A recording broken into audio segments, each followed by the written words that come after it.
What is good, Vibe Gang? It is your boy Ray here with another one. Check out the new merch. You already know what it is.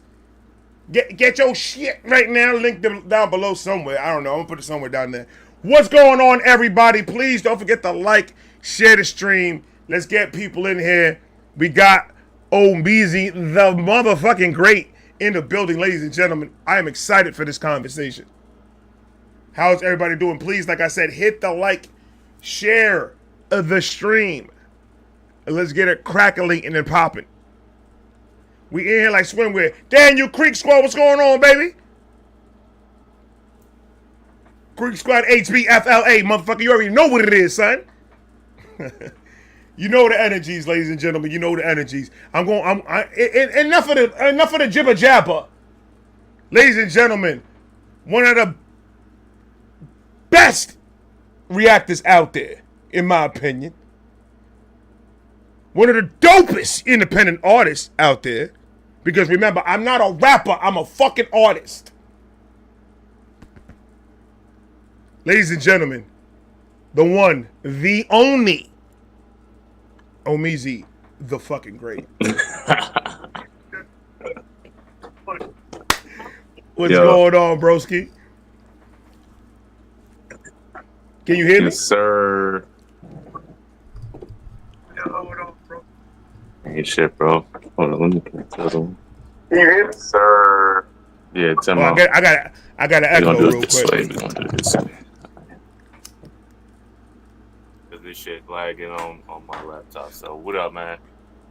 Chilling, brother. How you been? On my laptop. So what up, man? He remixing right, like live on camera.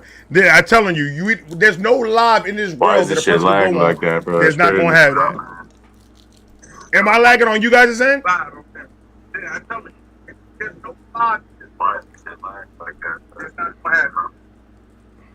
Am I lagging on you guys' end?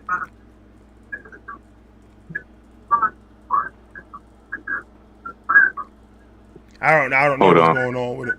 This ain't gonna work. Come up. I bet. But go ahead and keep talking, bro. Yeah, I got you. How you been, bro? How's everything? How's work?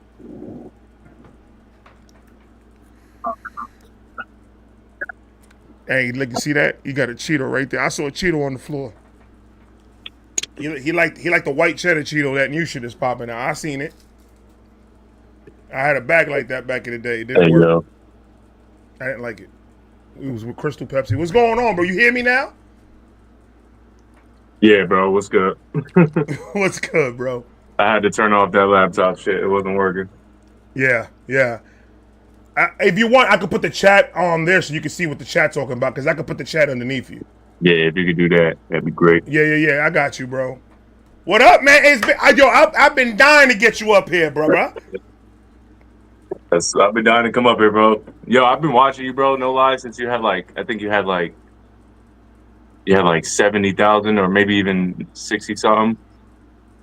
Forgot the first video I watched, but bro, I've been watching for a minute, bro. You funny as fuck. I appreciate that, bro. I've been watching your shit too, man. You got a lot of insight and your music. Oh my God. I cheated a little bit and I listened to I'm not a rapper, I'm an artist, and I was playing Red Dead Redemption 2, bro.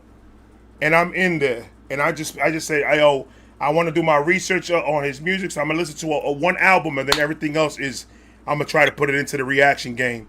And that was the album that I picked to listen to, and I thought I picked the best fucking album to just vibe with, cause oh my God, that's like one of the dopest EPs that I've heard in a very long time. Appreciate that. That one people don't even really know about. That's crazy that you picked that one. Oh yeah, dude. I'm one of those go in the crates and look for records and CD type dudes. Like I want the stuff that nobody knows about, that nobody's talked about or anything like that. Because that's when usually you could get gems.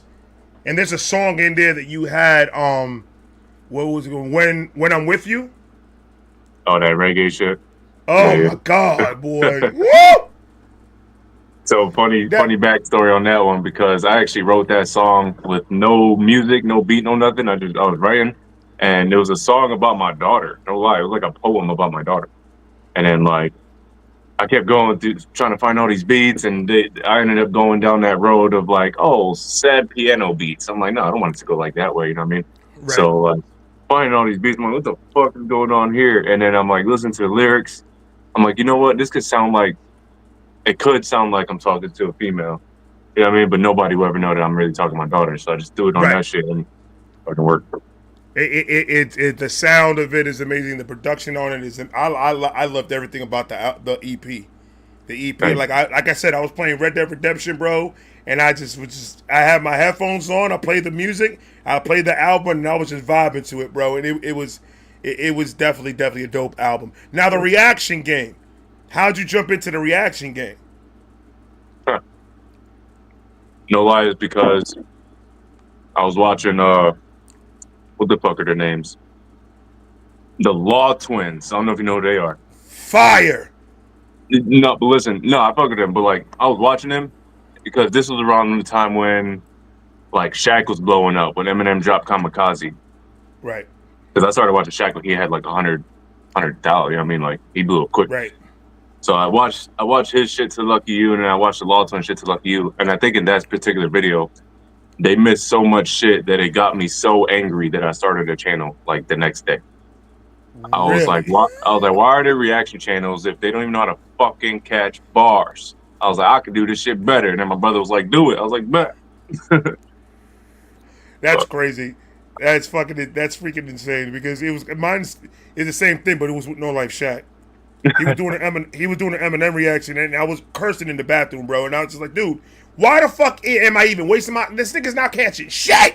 And Right. then I just go with it, and then my wife was the one that told me, go ahead and do it. Then it's like, all Mhm. right, and Yeah. but it's so dope to see the reaction game grow the way it's been growing. Like Yeah. everybody is doing reactions. I Everybody. saw I saw Math Hoffa do reactions. When I saw Math Hoffa do reactions, I was like, it's a wrap. Everybody and their mother doing this shit. Mm-hmm. So it's getting big, and I think it's a good thing because it shows that we're like the new DJs. We're the new DJs of this shit. We're the ones that Right. are letting people know, hey, this is what's hot. If we're watching it, if we're listening to it, and we're breaking it down, it's because it's for a reason. The artist is either fire as shit or that whatever track we listen to is fire as fuck. What's Right. your, I wouldn't say favorite, but you know how when you do your, whether it be music or reactions, after you finish doing your take or you finish editing and everything, you like, what's that one reaction that you really felt good about, or a song or an album project that you really felt good about after it was all said and done? I put, man, to pick one, I can't really pick one, but the fucking, I just reacted to the whole album Sleep Token just put out. Mm-hmm. And like when I was done with that, I'm like, this is it. I'm getting 1 million views. I'm getting, oh, this is the one. You know what I mean? And it obviously never turns out that way, but Right. sometimes you just put you put a little extra edit that you don't normally do. You're like, oh, that's gonna get them. Oh, that's gonna, you know what I mean? But it's just fun, man. Honestly, you know, you just gotta love what you do in order to do this type of shit, because people, it's easy to give up. It's just really easy to give up. You know Absolutely. what I mean? You're like, fuck this. I'm gonna go to my job. Ain't nobody subbing up. Today, I just got the notification. My channel's 6 years old. I started 6 years ago. Wow. They're like, you know, to some people, it's like, damn, well, you only got 64,000. To me, it's like, damn, bro, I got 64,000. I got 64,000. Like that's Yeah, a lot, exactly. bro. Like Yeah, that is zero. not no. Exactly for that. That's another thing that yes, numbers don't mean everything, but it's pretty impressive to see our page going from a zero, from having literally not one subscriber, to having 64,000 people. You know how many you can fill up stadiums with 64,000 Bro, people. I think about that shit all the time. Whenever I'm like mad about not being at 100, I'm like, bro, what if there was 60,000 people in front of me right now? You know how I put it? You know how I make myself understand it? I was like, imagine if 158,000 people gives you $1. I'm gonna be in good fucking shape. Mhm. So I mean, in my mind, like, yeah, we have to put things in perspectives in that way, especially when we're doing what we do, when we're like in the face of the public, and you know, we pretty much put ourselves out there for them to really get to know who we really are. and it's not easy doing that type of stuff. What struggles you have you ever ran into, like just dealing with just the comments and just the people that are just supporting you, all the love that you receive? Like how is the dealing with? Because I know about 64,000, bro. I know I was like in cloud fucking nine, bro. In cloud nine, I was so happy when I saw 64. I was like, it's a wrap. I'm doing this forever. Right. You get to a certain threshold. Mine was like 30,000. I was like, what? Yeah, but yeah, my fucking. I don't have any issues really with subscribers or people. My only issues are with YouTube, obviously not being monetized, getting blocked, shit like that. And it's like It's at that, horrible. I be telling them too in the little notes. I'm like, yo, I don't give a fuck about the monetization. Just let my people see the shit. You know what I mean? It's like, Right. but as I far as the what I people, what I put in those notes is I put the fair use yeah. chapter right on that, and I be like, look, dude, I am not doing anything that I'm not supposed to be doing. Like I'm good with what I'm doing. I'm literally there's a 3-minute song. My reaction is an hour. So what the fuck do you like? There's a lot of pausing in that. I ain't letting that shit play. And they put it up anyway because they know that it was legit. Because they understand it was a legit situation. Yeah. That's why they were allowed for us to see it. Yeah, that's something that we got a petition going right now about that, about the UMG shit and everything that's going on. Shout out to everybody that signed a petition out there. And it's almost like they're trying to say, all right, we're gonna try to completely shut down the reaction community. Because now you're cutting the way we eat completely off of us. Mm-hmm. Like I took a hit ever since UMG started wilding the fuck out. My reactions has been taking hits, bro, and my check has taken a big dip on it because they're acting the way that they're doing. They're hitting videos of a year ago. I don't know if have they been getting your videos like from a year, 2 years ago. Randomly just pop up. It's crazy, bro. It's just like, but we just what can we do? We have to keep on moving, right? We can't just stay still and take. We got to keep on working. Well, that's why for me, like, I try not to, like, obviously I'm a reactor. That's how I grew and shit like that. But my subs know that that's not all I do because eventually, like fucking like Upchurch, eventually you could just put out a random vlog and get 200,000 views. You know what I mean? Like, eventually I don't want to even have to worry about monetization, like copyright. I mean, that shit. But just to get there, the reactions was my way of funneling people in to my music initially. So, but you know, as you go on, you fucking fall in love with the shit. You know what I mean? You get right. dope ass subscribers. I wake up every day, read my comments. That shit makes my whole day. You know what I mean? It does. It literally that whole just seeing what we do for people when we go up there with the music or with reactions. I mean, your music, though, how deep you get into it with your lyrics, it's just like you're putting it all out there, and you're very transparent into who you are as a person and shit like that. So I mean, people respect that. That's why your growth is going to be inevitable. You're going to keep on going up and up and up. I mean, we're a road to 100,000 right now. You're gonna get that in no fucking time. Yeah, I appreciate that. I have this. That's why this is the route I have to take because you know the mainstream don't want people like me up there. People like Mike Righteous up church. But you know what I mean? They don't want us.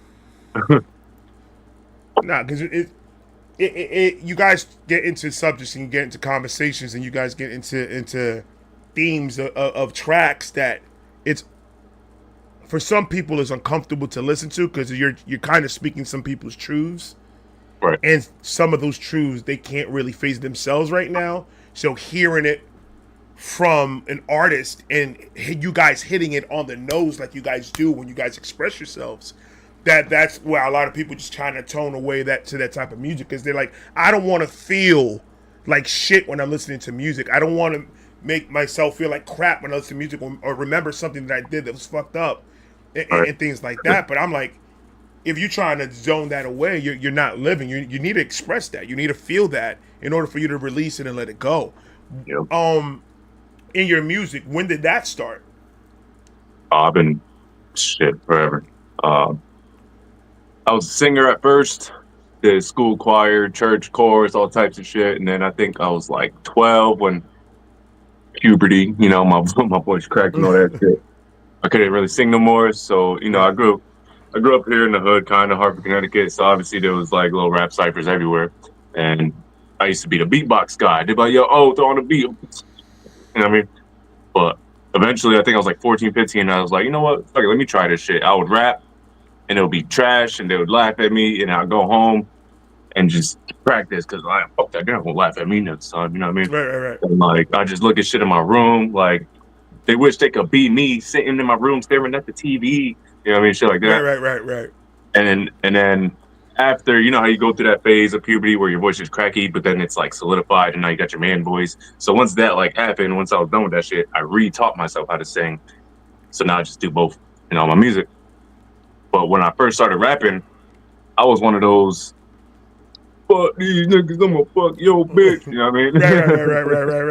Right. But after a while, you start to listen to shit. You start to go around the rap community in your area, and you're like, wow, that sounds like everybody. Let me not do that. So it's like, Right. you know, I grew up on Eminem, Lil Wayne, so it's got to be different. Yeah, finding your own voice is definitely like key, especially when especially when it comes to like an artist and musician. Like it's like you have to put yourself out there. That's the only way you're gonna resonate with people. People could tell fake from a mile away. Right. They can tell somebody when they're genuine, and if they do show any type of support, chances are 90% of the time they're just there just to see what just to be there just to be negative about shit. And just be that type of person, and they'll be loyal to you.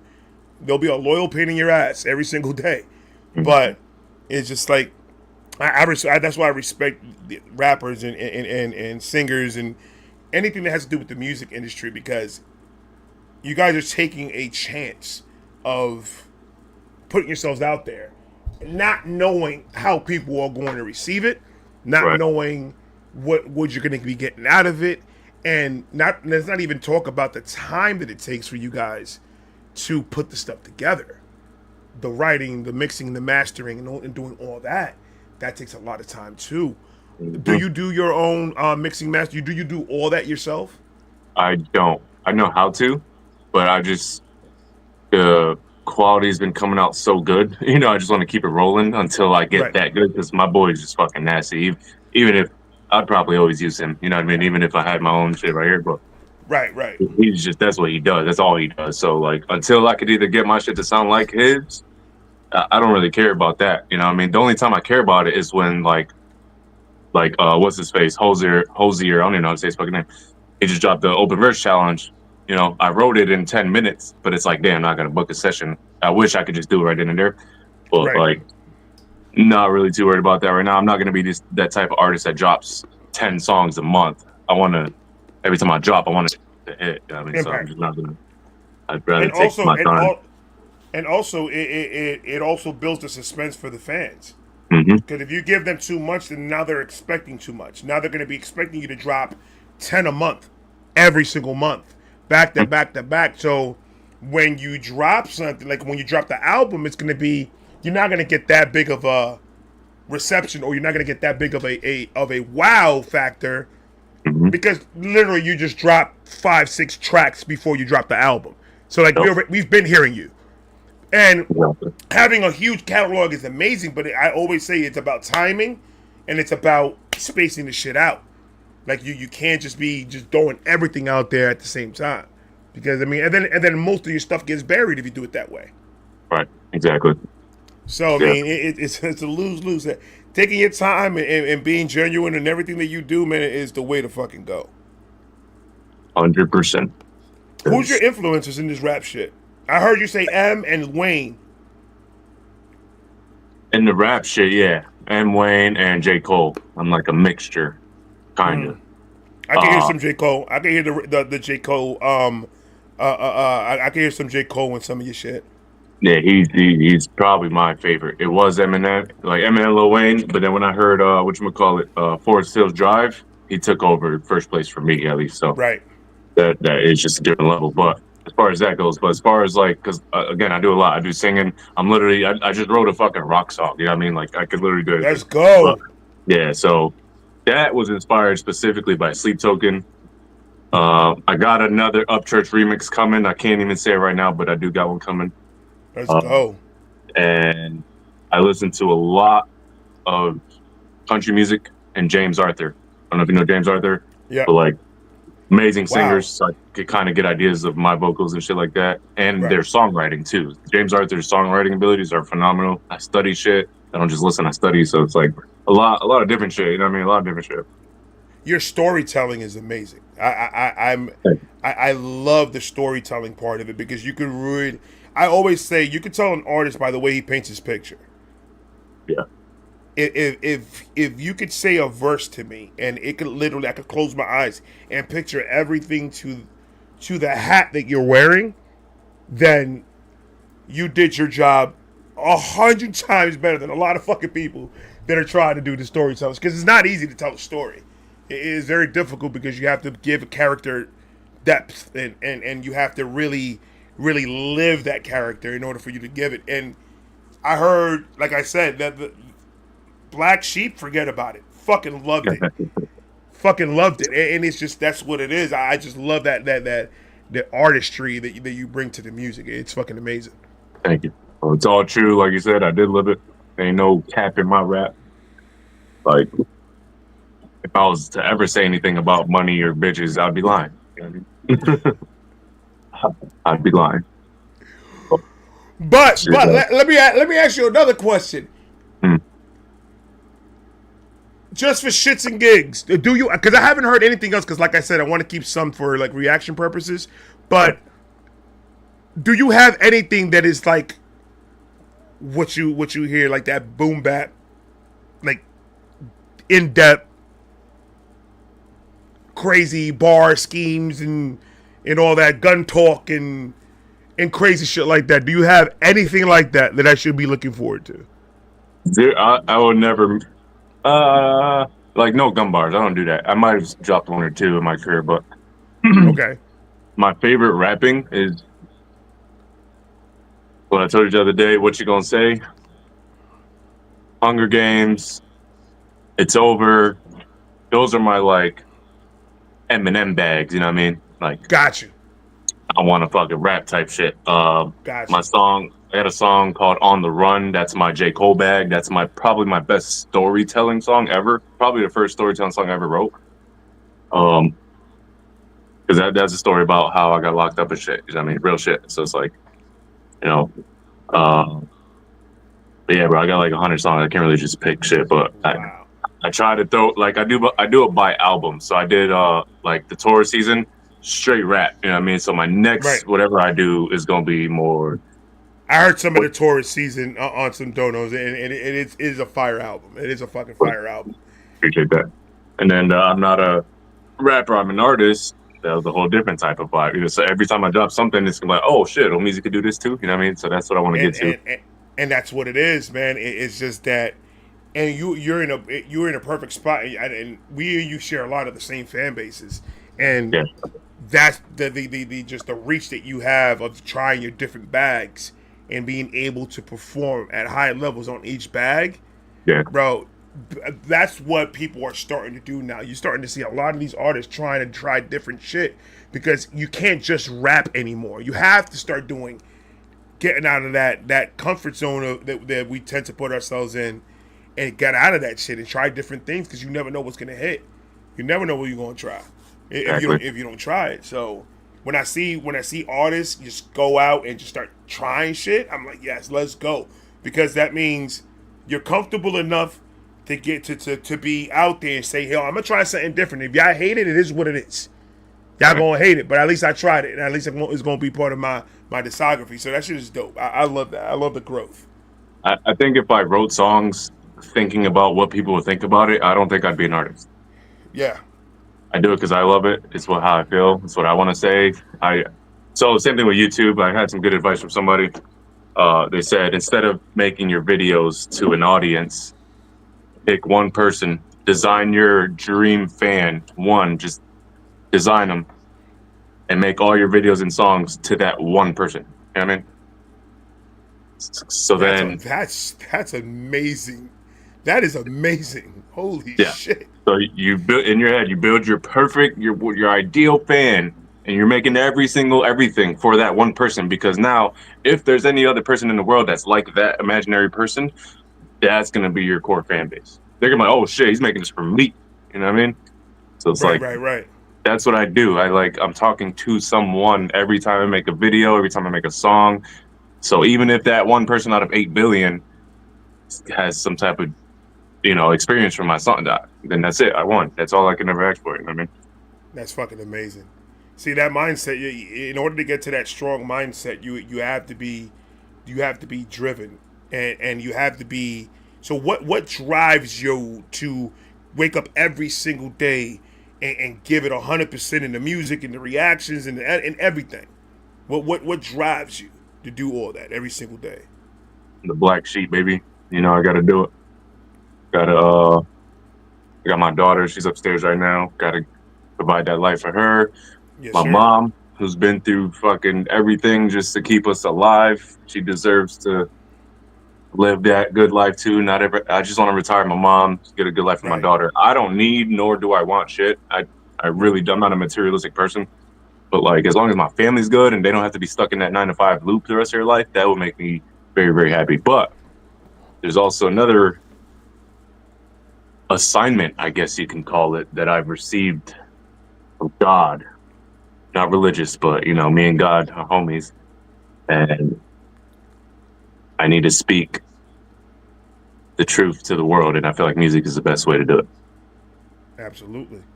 There's too much fuckery going on, obviously, and there's a lot of us that know, and we're the silent majority, but there's very few of us that have the cojones to say shit, you know what I mean? Because we got cancel culture, we got censorship, we got all this type of shit going on.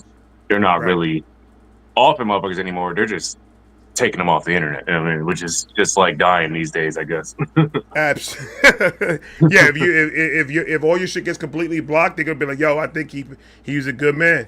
He was a good man. Like he moved on. He's in a better place right now, ladies and gentlemen." Right. Like, why you say that? Did you hear anything? Like, nah, man, he hasn't been active in like 2 days, bro. Like, what? That doesn't mean that he's dead. I mean, that means that man you guys probably started some shit and got this man kicked the fuck out. Yep. And now he got to deal with shit. But and that to me is sickening to think that people actually have this idea in their minds that they have that type of power over somebody's career. It boggles. Like I think about it and I'm just like, what? What makes you think just because you don't like what I say that right there, you saying it to the ethers, that it's gonna make me do anything to me or my page? The only way that'll happen if I let it happen, and the only way that I've let that happen if I pay attention to the stupid shit that people been saying. Because once you start paying attention to those negative comments, is when everything is downhill from there. Because now you're gonna start pandering to make those people happy, and those are the ones that you shouldn't be even talking to. Right, facts. Half the time because they don't matter. They just dare to because they're not happy with themselves. And the one thing that I hate the most, especially when it comes to you artists, is you guys are literally putting your heart out in music form, and the hate that people just be putting on it. I mean, I look at that and I'm like, why did you even have to say that? Like, right. It wasn't your vibration. Cool, I get it. You didn't vibe with it. You didn't have to say. You didn't have to vibe. You could just left, open the door, and leave, and that's it. But people don't do that. Everybody wants their 15 minutes from anybody. It's funny if you could picture that person sitting on their couch. Okay. Right. No life, just like, yo, let me just bother all these people trying to make something of themselves. Yeah, like they straight up and then when they hit that enter button, I know for a fact that a little butterfly flutters in their chest when they hit that send button. Like, ooh yeah, I got him with that one. Like, tell your mom that the AC is not working downstairs in the basement, brother, and leave me alone. It's insane. But I already passed that stage of really letting it get to me, and now I'm just having fun with it. Mm-hmm. But like in the beginning, I was letting that shit fucking eat at me, bro. I was letting those comments eat at me bad. But then I was like, I can't make everybody fucking happy, bro. No, that's fact. You cannot. You cannot. I used to, when I first started my channel, bro, I used to make a point to get to everybody's request. But, that when it was like 3, then it became 20, then it became 100. Yeah. And I'm like, fuck, I can't keep all these people happy. I'm so happy that you brought that up, bro. I'm so happy you brought that, because it's the truth. Because when I first started, I was like, man, I'll react to anything you guys want me to react to. Just send a request in. Because I was only getting like 1 or 2 requests. So I was like, I could do 2 videos in one day. That ain't shit. And then when it started to become 20, 30, 100, 200, 1,000, when my email, I made a viral reaction email just for that. And it sends me every message that I get from anybody requesting anything. And I got this like 3,000-4,000 mega list of requests that I got. I'm like, man, fuck it. This is gonna take a while, but I love doing it. I love just sitting behind the camera and just letting loose, bro. It's good for my mental. You be going live long as fuck though. I mean, like, bro, I go to work, clock in, leave for the day. You live, I come back home, you still live. I'm like, damn, bro. Well, you went to work. You went to work, and I went to work. Work. Nah, it's like I can't figure out. My camera can't connect to OBS, but I would have been doing this shit too, but I can't get this shit to work. It won't connect to OBS. Nah, I had a camera before this that did, and I upgraded to this shit, but apparently, $800 camera isn't good enough to fucking connect. I'm having the same issue. Like right now, the camera that I'm using is literally a $40 camera. Because if I use my GoPro that my wife bought me, that was like fucking $200. It was a new GoPro, the Black 12. If I use that, it completely looks like shit. And I was like, I got everything brand new. Like, how the fuck is this not working right? But it's got to be a setting issue. I mean, that was what I was having issues with before. With this camera was a setting issue. As soon as I get something that figured OBS. out, I'm all over it. I'm trying to do the streaming shit too. I'm trying to be on Twitch. But as soon as I get this shit figured out, I'm going to be streaming on YouTube and all that. But for now, just pre-recording it for now. Because the way you do it, you can knock out fucking however many videos in a day, bro. Me, I do 2 reactions. I'm tired. I'm all right. I don't want to. Well, yeah, that's why. Like, that's something that like I saw Lockwolf do. Lockwolf was doing that, and he does his reaction. He does his day reaction, and he's there for a couple hours, and then he'll just start clipping reactions from the live and putting it up. So I started to do that, but what was going on is I was using the wrong browser, so the video of the reaction started being choppy. So I couldn't post that shit. That was gonna look crazy. So now I fixed it, so I'm gonna start doing that. But like right now, I got such a nice little cushion because I've just been reacting since I came back from my strike, and I just premiere everything and slowly put it up, and then record and premiere. And it's been nice flowing. I love it.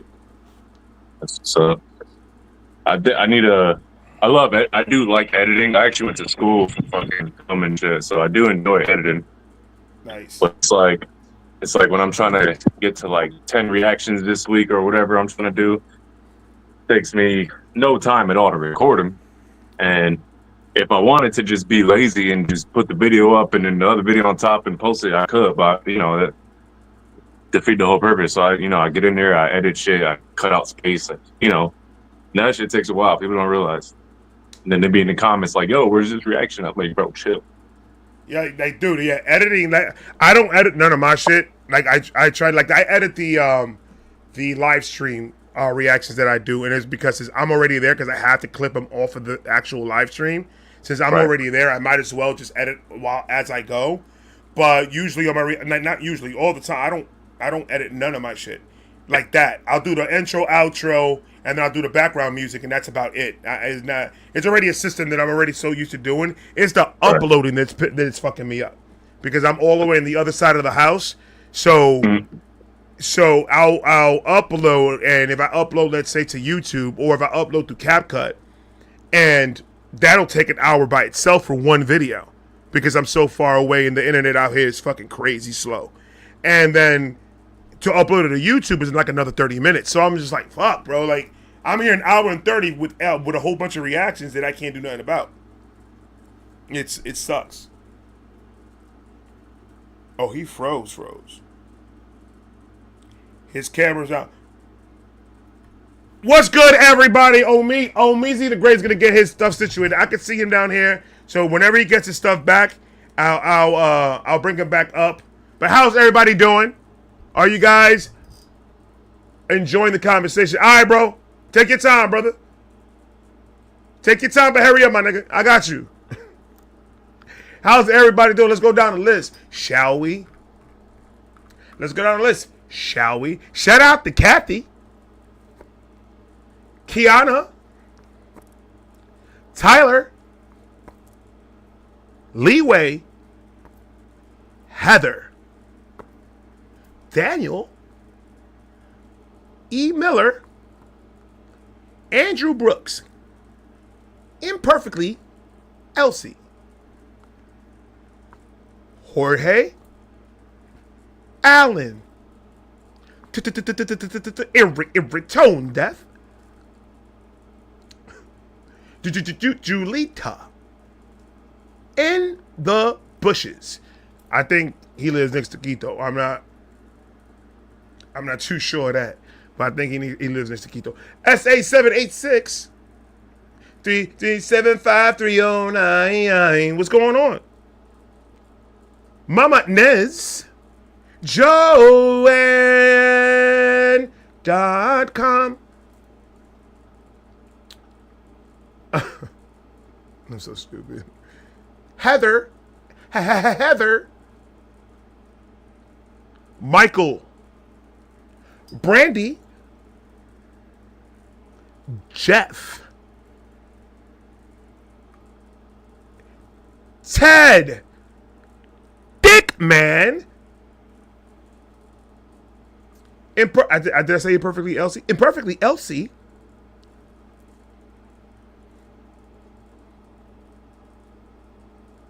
K.N. Mike Bridgers. Dalisa.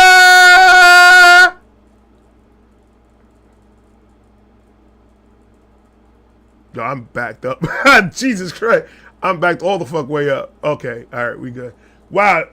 That's perfect timing, bro. I just finished saying all the names. Bro. And you came right back. Jay Millie, what's good? Sorry, bro. You good? Bro, my phone decided to do a whole update in the middle of the shift. Are you shitting me? That's crazy, right? Bro. Dude, technology is a pain in the ass, bro. That shit was like, at first it was like, would you like to restart? I was like, nah. And then it was like, nah, bro, I'm gonna restart anyway. Jeez. He's like, nah, I don't want you to restart. But like, you don't know what you want. Right. And just start. Oh man, dude. But yeah, bro. But like, I'm staying. You said you got a whole bunch of new shit coming. A whole bunch of new shit coming. I'll be writing, bro. When I really got no social life. When I'm not editing, I'm writing. Nice. Yeah. How everybody in your family feels about your career as an artist? They say they're supportive, but it's like I feel like Jesus. Like I could heal the world, but not my family. It's crazy. It's like can't explain it. I don't know. I'm just that little boy. I'm just little Omar to them still. You know what I mean? They can't get it through their head. And that you're Hispanic, right? Yeah. In our culture, in the Hispanic, because I'm Dominican, so in the Hispanic culture, it's just they're always going to look at us as that one little kid that was dancing merengue with grandma and grandpa when he was a baby, dancing and stuff. That's all they're gonna see. We're never gonna be entrepreneurs, businessmen, career. We never gonna be any of that to them. It's always gonna be a different vibe. Our families are gonna be the ones that are gonna be like. And I remember when you were wearing diapers and like trying to play like that. I didn't want to hear none of that. Right. We ain't talking about that, but I mean, it's always going to be. They're not going to see what our fan base sees. Because I for me, for example, I feel more comfortable in front of the camera than I do with my immediate family. Not with my wife and my kids. My wife and my kids get what you guys get. They get all that energy, and my wife, but with my immediate, like my side of the family is just like almost like you said. They're only gonna see little Ray with big ears and a big ass head wobbling around the house, eating all the cookies and shit. Right. No, because I talked to them. I'm like, oh, Ma, look, I got this. I got such and such. I did such and such. She'll be like, yeah, but You need to get married. You need to buy a house. You need, I'm like, Mom, chill out. Right? Yeah, No, yeah, don't worry about none of that. Oh my God! When I told my dad, like you should know Dominican dads, bro. But when I told my dad that I quit my job, that I was making 6 figures a year to do YouTube full time to only make 20,000 a year, my dad looked at me. He's like, "Oh, so you don't love your family? Your family doesn't. You don't. It's not number one for you." He's like, "You stupid. You're not smart." And I'm like, "Pop, but I love to do it." He's like, "I don't give a fuck." If I did what I love to do, you would not be able to live in an apartment in Brooklyn. And I'm like, yeah, all right, whatever, dude. And you can't really talk to them because you're like, what the fuck can I tell them? Right. They don't even come from a world with that type of technology, that type of income. Not at all. And I'm just like, it is what it is. But all we can do is keep on moving, do whatever the fuck makes us happy, no matter who the fuck it bothers. Hey, shit, you doing better than me, bro. I ain't even seeing that from YouTube yet. Oh man, that's not only YouTube. That's YouTube, Patreon, merch. There's a whole different strings to get to that 20. Like YouTube is probably 8 out of that 20, probably. Everything else is just a hustle. It's just and then saving and putting it away and just it's the only thing. Like this is my life. This is what I do. I'm in here 8 to 10 hours a day, bro. Like and that's it. And it's like I said, we love doing it, but sometimes we get that alone time with our own minds because it gets too much sometimes. Yeah, I just had to do the merch thing too. I didn't even know how to do the merch thing. I stole that from. I was like, all right, let me see what the fuck. What's his name? Screwface John. I went on his page. I was like, how the fuck does he got his merch on there? So I went to his website and just made one of those. Sometimes you got a big bar on steel and this shit. I mean, it's there for everybody. It's just that we get different avenues how we get the information, brother. Right. Like everybody's going to use it, everybody's going to do it. Like everything that I've learned how to do this shit is YouTube tutorials and trial and error. That's pretty much all. Trial and error. Right. Yeah, you gotta love being an entrepreneur, man. They ain't nobody told me. You know, everybody complains about working 40 hours at their job and shit, but entrepreneurs, you're working 24/7. 24/7 because I don't know if you're that way, but like I know I'm this. And I'm pretty sure you are too. That I'll have an idea and I'll be so hype about this idea that no matter what I'm doing, I'm like I gotta get home, I gotta get to the studio, and I gotta get to work. Because if I forget it, it's gonna be that's why you'll see 13 different fucking pictures in my fucking YouTube, and I changed that because I'm not happy with nothing. I gotta change shit up every other month because if not, I'll get itchy, but it's just like I love it, but it is. You are absolutely right, bro. It's 24/7. I didn't know it was like that. Yeah, it is. And it's a grind, bro. But that's why you really gotta love it because that's the only way you're gonna fucking do it. Trust me. Like, I'll be sleeping. I'll wake up at midnight, like, oh fuck, didn't Ren just drop something? You know what I mean? Like I forgot, y'all. I forgot what Eminem one was. I think Eminem was dropping the one with Snoop. The from the D to the LB, whatever. Yeah. And they dropped that bit. I thought I was done for the day, bro. I was literally, I have my tank top on, my basketball shorts. I'm in the living room like this, watching a movie. I'm lit as fuck. I smoked like 2.5 blunts because I'm getting ready to go to bed. I'm done for the day. And he goes ahead and dropped it. I'm like, you motherfucker, bro. Like, you seriously gonna do this shit to me right now? But I mean, I love it. I love it. And like you said, if you don't love it, there's no way in hell you're gonna be the people gonna be putting up with all the bullshit that we deal with. For sure. But it's cool, man. It's really dope as fuck. Like all these people, I don't know where the fuck they at. They're all over the world. I mean, you're like, damn, I got people from France, Germany, Norway. Bro, when I reacted to Angelina Jordan, I got a big ass box from a fan in Norway. He sent me a big ass box of just Norwegian shit. Wow. And that's when I was like, yo, these people really fuck with me. You know what I mean? I only had like 20,000 subs at that point, but Angelina Jordan got me to like 40 real quick. But then it's like, there's also a problem with like niches, which I'm trying to like break the algorithm because, you know, like, you don't expect No Life Shaq to react to Angelina Jordan. He's a hip hop guy. You know that, you know?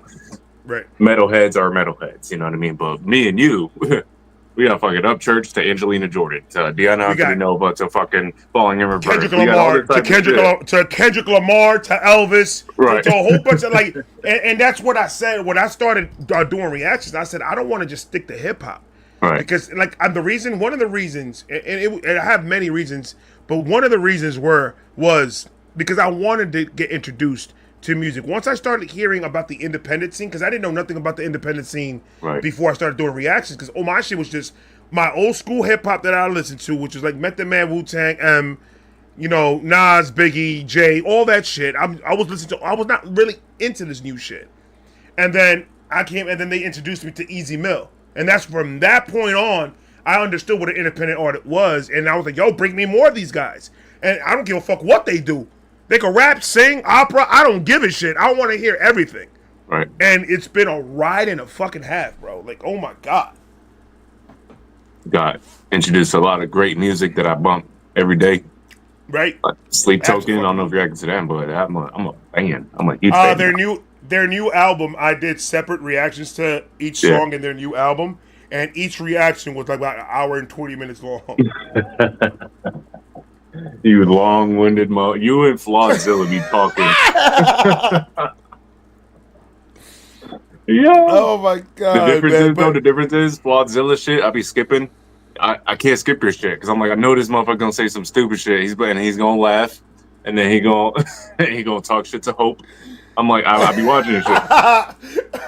Everybody else I be skipping. I be double tapping the fuck out of the screen. Like, no, let's get to the reaction. I appreciate that, bro. You gotta be entertaining. You know what I mean? You're an entertaining dude. I could tell, like, if we was just to smoke and chill together, it'd be the same shit. So you gotta have that personality to even do this shit. And I don't know if it was tough for you. Was it tough for you to show yourself when you first started recording music or reactions and stuff like that? Not me. I've always been like a kind of extroverted. But gotcha. Yeah, me. No. I couldn't.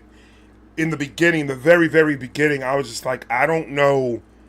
Because I know that I'd be saying off the wall shit sometimes. And that's me for real. I was like, I don't know if I could do that online. Because if I say half the shit that I say online, like, people are going to really be like, what did any of these dolphins do to you for you to punch them in the blowhole? You're like, that doesn't make any sense. So, like, it's just like, I don't know if I could be saying half this stuff because Peter's going to hit me up. And then all these other people, I'm like, I don't want that shit. I want that smoke. And my wife was like, you're forcing it, because she saw my reactions. She was like, you're not. If you're not into it, don't do it. And I was like, it's not that I'm not into it. And I was like, it's just that I don't know if I can be me, or I'm too afraid to be me because I'm afraid what happens if I get canceled without even getting started, type shit. But once I started letting loose, I mean, it worked. But it's once you find something that you love, bro, it's easy. It's not a hard thing. Once you find that niche and you find that passion, no matter what it is, reactions, music, even fucking becoming a manager in your company, it doesn't. Whatever your dream is, that somebody, if you love doing it, man, it's just a different feel and it's a different energy when you're doing it. You give that extra step that you wouldn't give a 9-to-5 that you don't want to be at. So it's just a different energy, and I love it. And like you said, yeah, it's 24/7, but I'm doing it with a big ass smile on my face, brother. A big ass smile on my face. It's so much fun. Yeah. How good did it feel to get that fucking plaque in the mail, bro? I've been dreaming about this shit. Brother, when you get yours, bro, it's gonna be a surreal, because it's gonna be one of those things that you'll look at and you'll be like, numbers don't matter, but this plaque shows that I grinded from day one to get every single one of these people to subscribe to me. I didn't force nobody to do it.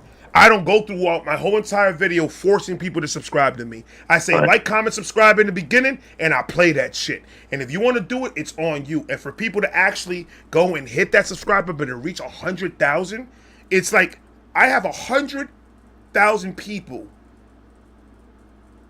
that fuck with me. Right. Before YouTube, I didn't even think my kids fucked with me. Like, cause you get into your head and you start doubting yourself sometimes and shit, especially as a man. You start doubting yourself. But when you get an affirmation of 100,000 people hitting you up, saying, "Yo, yeah, you would have won," it's a different feel. There's a completely different feel. I loved it, and like I said, if you have to have the support in order for that. Like the 100,000 is cool. The subscribers are amazing and beautiful people, but without that support, fully supporting what you're doing, it just makes it just a little bit tougher trying to deal with certain things. Like my wife supports my shit 100% of the time, and like without her, I know I won't be here. I know for a fact I wouldn't be here. That's what's But up. I mean, she believed in it, so eventually I started believing in it, and when I started doing that, then I got comfortable. That's hard to find a good woman like that. It is. Hard to find. I ain't even worried about. I already reproduced. I did my job. I ain't worried about it right now. The only girl that should matter right now is that girl right there in your house. That's the only girl that should matter. Right. And that plaque, I know it's like a trophy, like congratulations for not quitting. Because I hear from like bigger YouTubers all the time that the first 100K is the hardest, like even harder than hitting 1 million. You know, that first 100K is the hardest to get. So if you make it there, bro, like if you make it to 100, it absolutely starts. Because right now I'm at 158 or some shit like that, and after 100, you start seeing that it just starts catching, and it goes. And then I mean, it's not gonna go as fast as you think, but it was going faster than that 100K. Right. You're not gonna be stuck at 20,000 for 7 months, asking like, what the fuck is going on? You're not gonna be doodling with any of that after you pass 100K, because after that, the algorithm is gonna be like, okay, there's people that are actually sticking with it. There are people that are actually sticking around and watching these videos. So let's go ahead and let's give them a lane, and let's put them in a lane where it's going to be a little bit faster gaining the subscriber counts because they're going to be pushing you more, but it's about consistency. Yep. Of course, you don't drop. What are they going to push? Right. So doing your reactions and doing the music and just being busy and putting out, whether it be reactions or music or however it is going to be your superpower, because now you don't only have to just focus on now you got the music also that's giving you a whole different type of feel and a whole different type of people. Because not everybody watch reactions. Right. But if they ran across your song because a fan of your reactions was hearing your shit and they're a fan, now you just gained a listener to your music. And that's the whole point, is gaining that music, because that's your passion, that's your love, that's your baby. And it's a beautiful fucking thing to see when like artists like you that they take life by the horns and just go with it and just work, and then seeing it just grow and grow and grow and grow. It's a beautiful thing. That 100 plaque, bro. Oh, I'm telling you, bro. That when the minute you open that box, you're gonna smell it. Promise you're gonna smell it. Oh my god, I look at it still to this day. I still look at that shit. It's a beautiful thing. Oh, I love it. I love everything about it. But you'll get there, man. You're gonna be there in no fucking time. Yeah. Now this year is my fastest growing year so far. I think I started the year with like 55. I'm at 64 right now. I usually do like 10,000 a year, so I got 10,000 already. So it's pretty lit. Yeah. But yeah, man, I'm just waiting for that. I would say that you're gonna start seeing the steadiness in about 80. Once you're at 80, you're gonna start seeing the steadiness of the growth. That it's just gonna start. That 100's gonna be right fucking there. So when you hit 80, you might as well say you're at 100, because it's not gonna be that far from you getting that 100K from there. Because the algorithm does work if you work it right. Right. Yeah, these motherfuckers don't know. I hate admitting it too. I still work.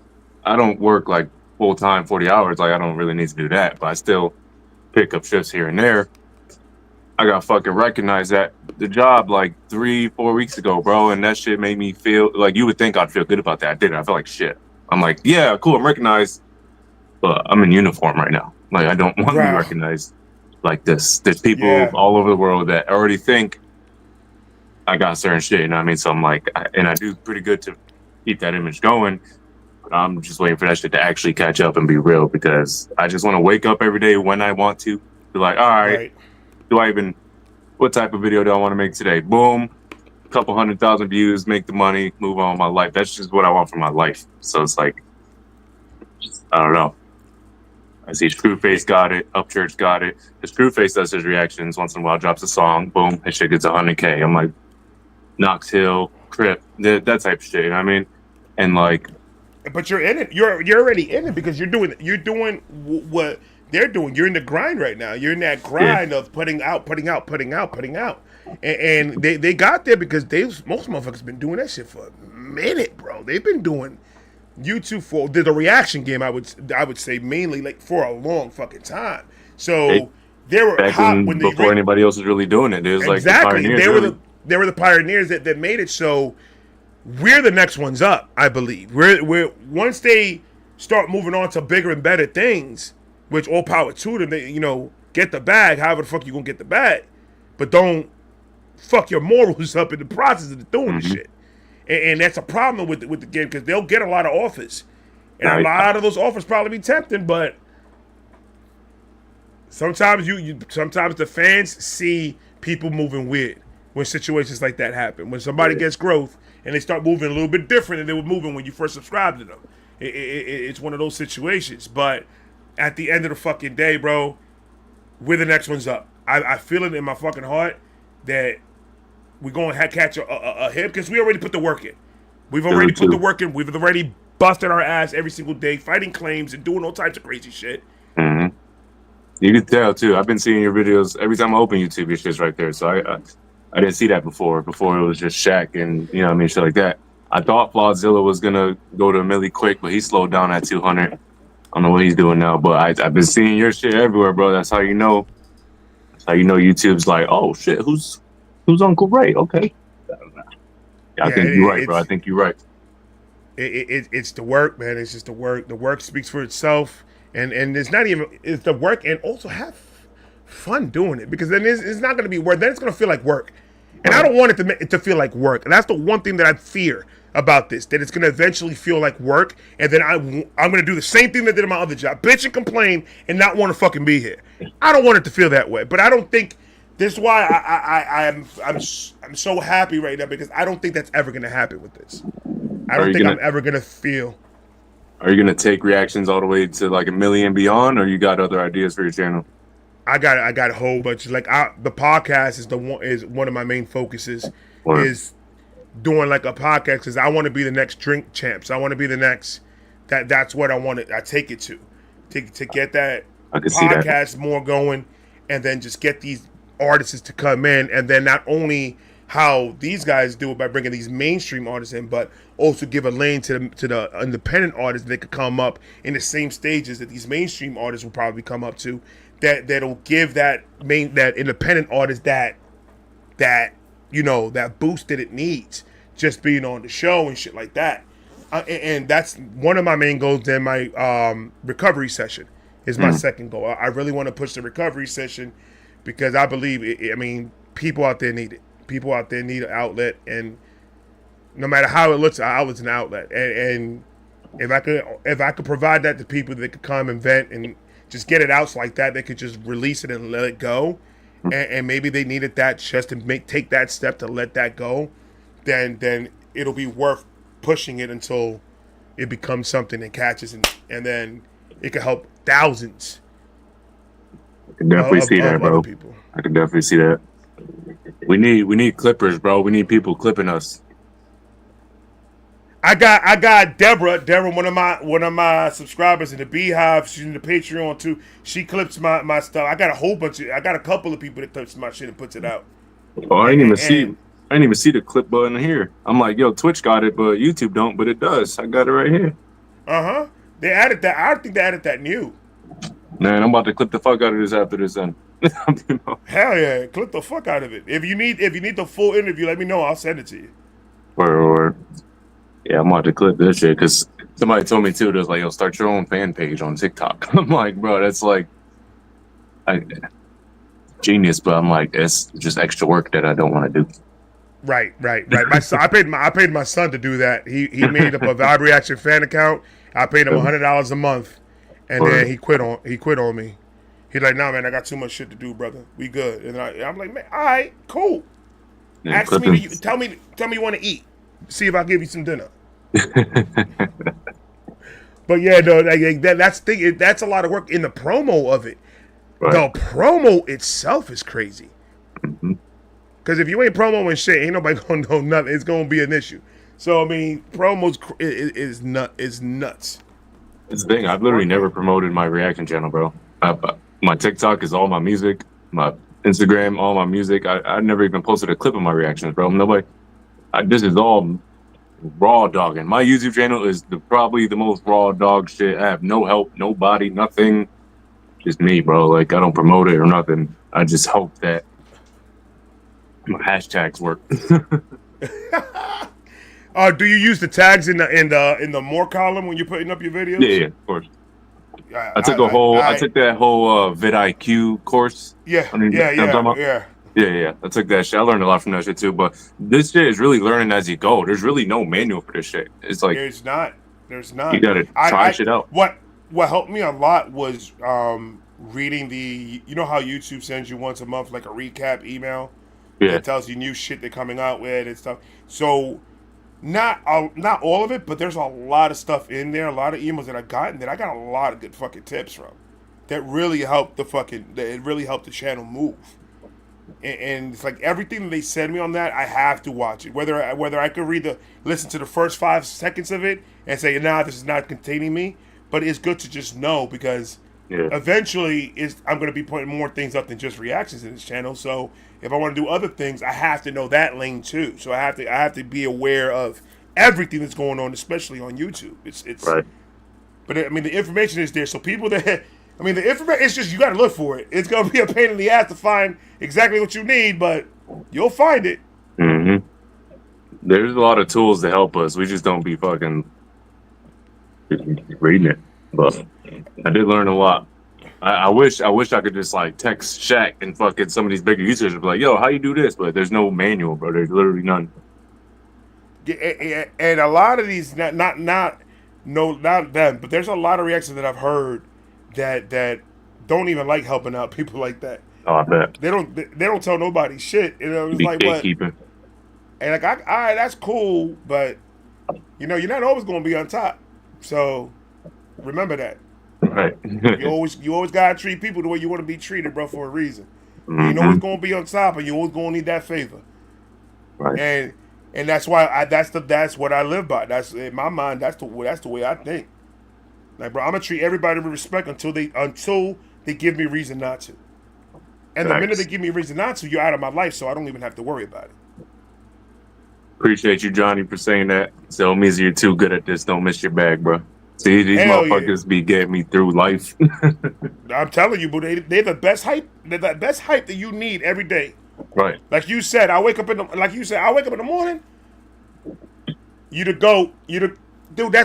That right there is just so crazy. It's just so crazy. Just having people just reach out and say things like that. Yeah. It keeps me going. I know that. Yeah, I got a whole album in my photos of I screenshot my favorite comments and shit. It's just like, you're the best, or you're my favorite, or whatever the fuck. I'm like, I can't even get that from my people. It's like, damn, hell yeah, good look. right. It's crazy. It's crazy. Luckily I haven't.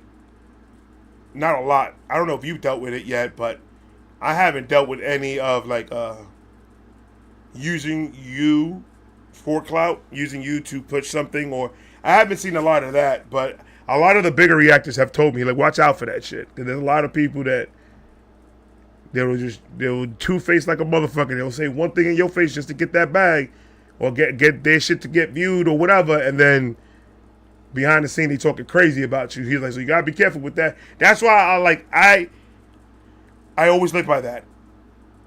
I fuck with you until you give me reason not to. Right. And after that, I'm not gonna waste my energy because there's no point of it. Mm-hmm. So you still in New York? You still in Brooklyn? I'm in Florida. You're in Florida. Low rider. You in Connecticut, right? What happened? Are you in Connecticut? CT, baby, yeah. Born and raised? No, I was born in Manhattan, and from East Harlem. But East Harlem, let's go. 104 for Lexington, baby. But I grew up out Lexington, here. Okay. Let's go. Go tell Load of Lux I said what up. No. Yeah, that's what all the Puerto Ricans are at, bro. You know. But, Yeah, yep. yeah, I grew up in You know, Connecticut since I was like 6, though. So like, this is pretty much what I represent. We got, right. we got Chris Webby, John Mayer, Yes, sir. Yes, sir. uh, shit like then Omeezy the Great. Uh, Go talk your shit. yeah. It's funny because when I Oh, went to Florida, I seen a license plate. It says "Stop New York in my Florida." And here your ass go moving to Florida. fuck yeah. They It's put too that hot, because bro. of me. Too hot. See, what was? Have you gone back to New York recently? I try to pop up every summer because my father's side is still out there and shit. Got you. Last summer was the last time I went. I'm not even gonna lie. I ain't go this summer and I don't want to really, but Yeah, I need to find some snow this summer because the way it this heat hasn't is been in snowing up here, Florida. bro. It has not been snowing up here last 2 No. winters, not at all. What? Yeah, it's mad weird, dude. Like we usually get 3 That's feet every year, but we ain't getting no snow last winter. The year before that was like 1 snowfall. It's crazy. that's nuts. I don't miss the snow at all. That's the one thing I don't miss about New York is the fucking snow. Too hot, That bro. I shit. spent like 3 years ago. I spent New Year's in Florida. It was 90 degrees. I'm like, how do My you brother, why? you know, brother, do you understand it? When I moved down here, I came down here in August, Mm, and it was like fucking 100 and change, bro. mm. And I'm like, oh my god. I'm like, but luckily, I'm in my mind. I'm like, September, November, December, October, all that's just coming around. That cold about to hit. We good, brother. I was in October in a fucking pool. It was like the most craziest shit. And then I'm taking a picture, putting it on my Facebook, like, or in the pool in October. Tell me this ain't crazy. And everybody in New York is like, man, I'm about to go. And then from that point on, like cousins and my boy, every year started coming down to fucking Uh-huh. Florida in December. Shit, like hell yeah, brother.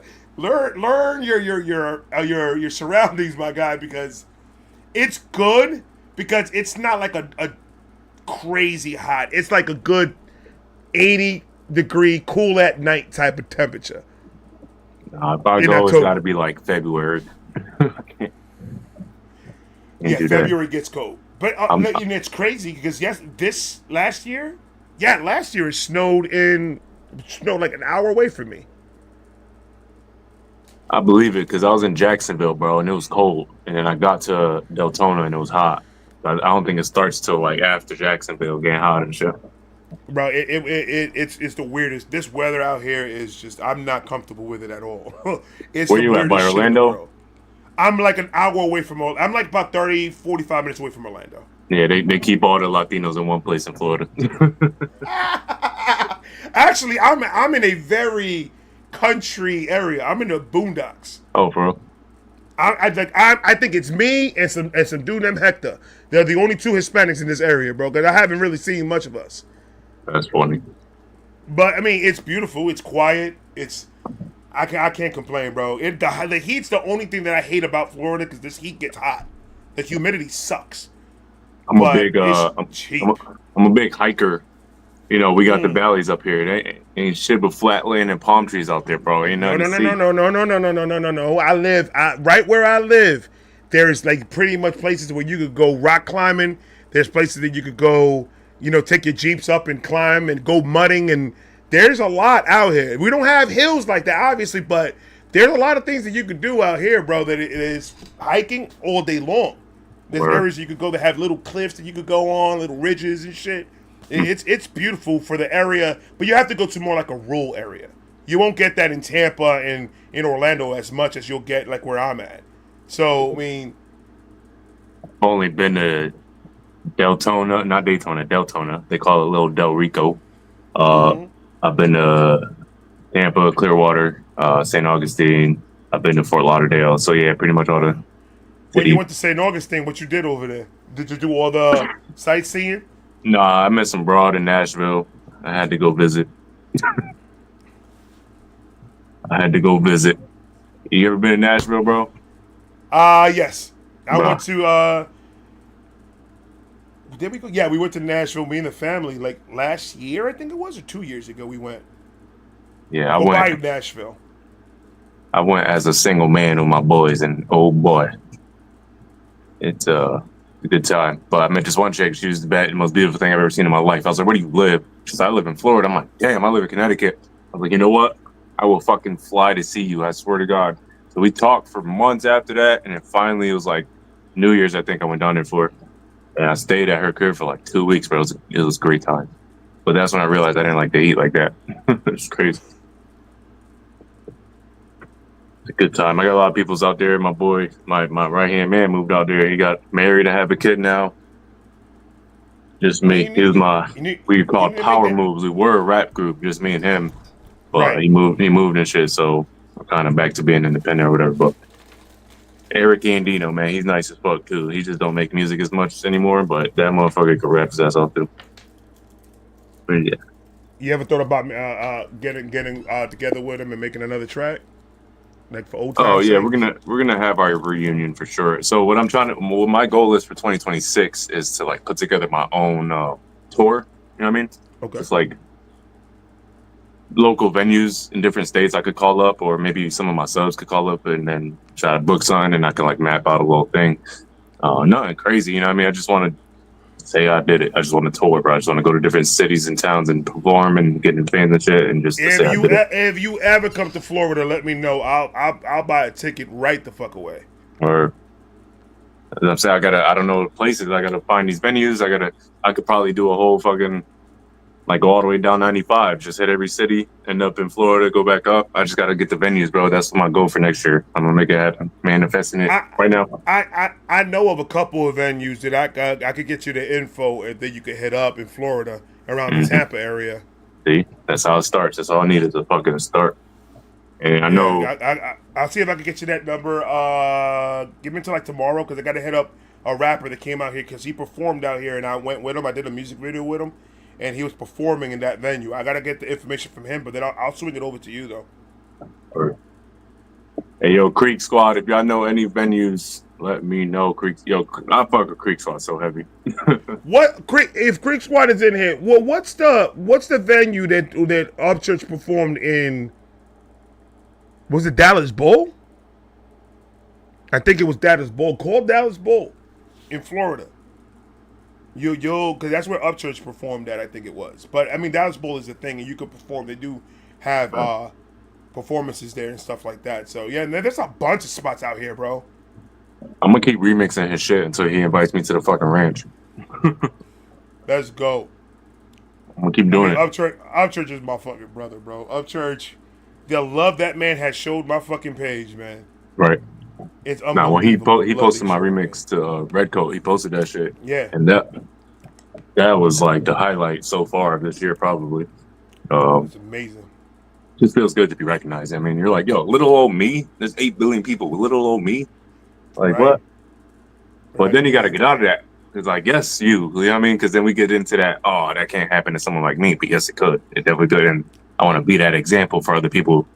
I grew up with nothing, bro. I heard you talking a little bit about your like upbringing and your when you reacted to my tourist season song, but like me, shelters, absolutely poverty, just nothing. You know what I mean? And everything I got, I worked for myself, did it myself.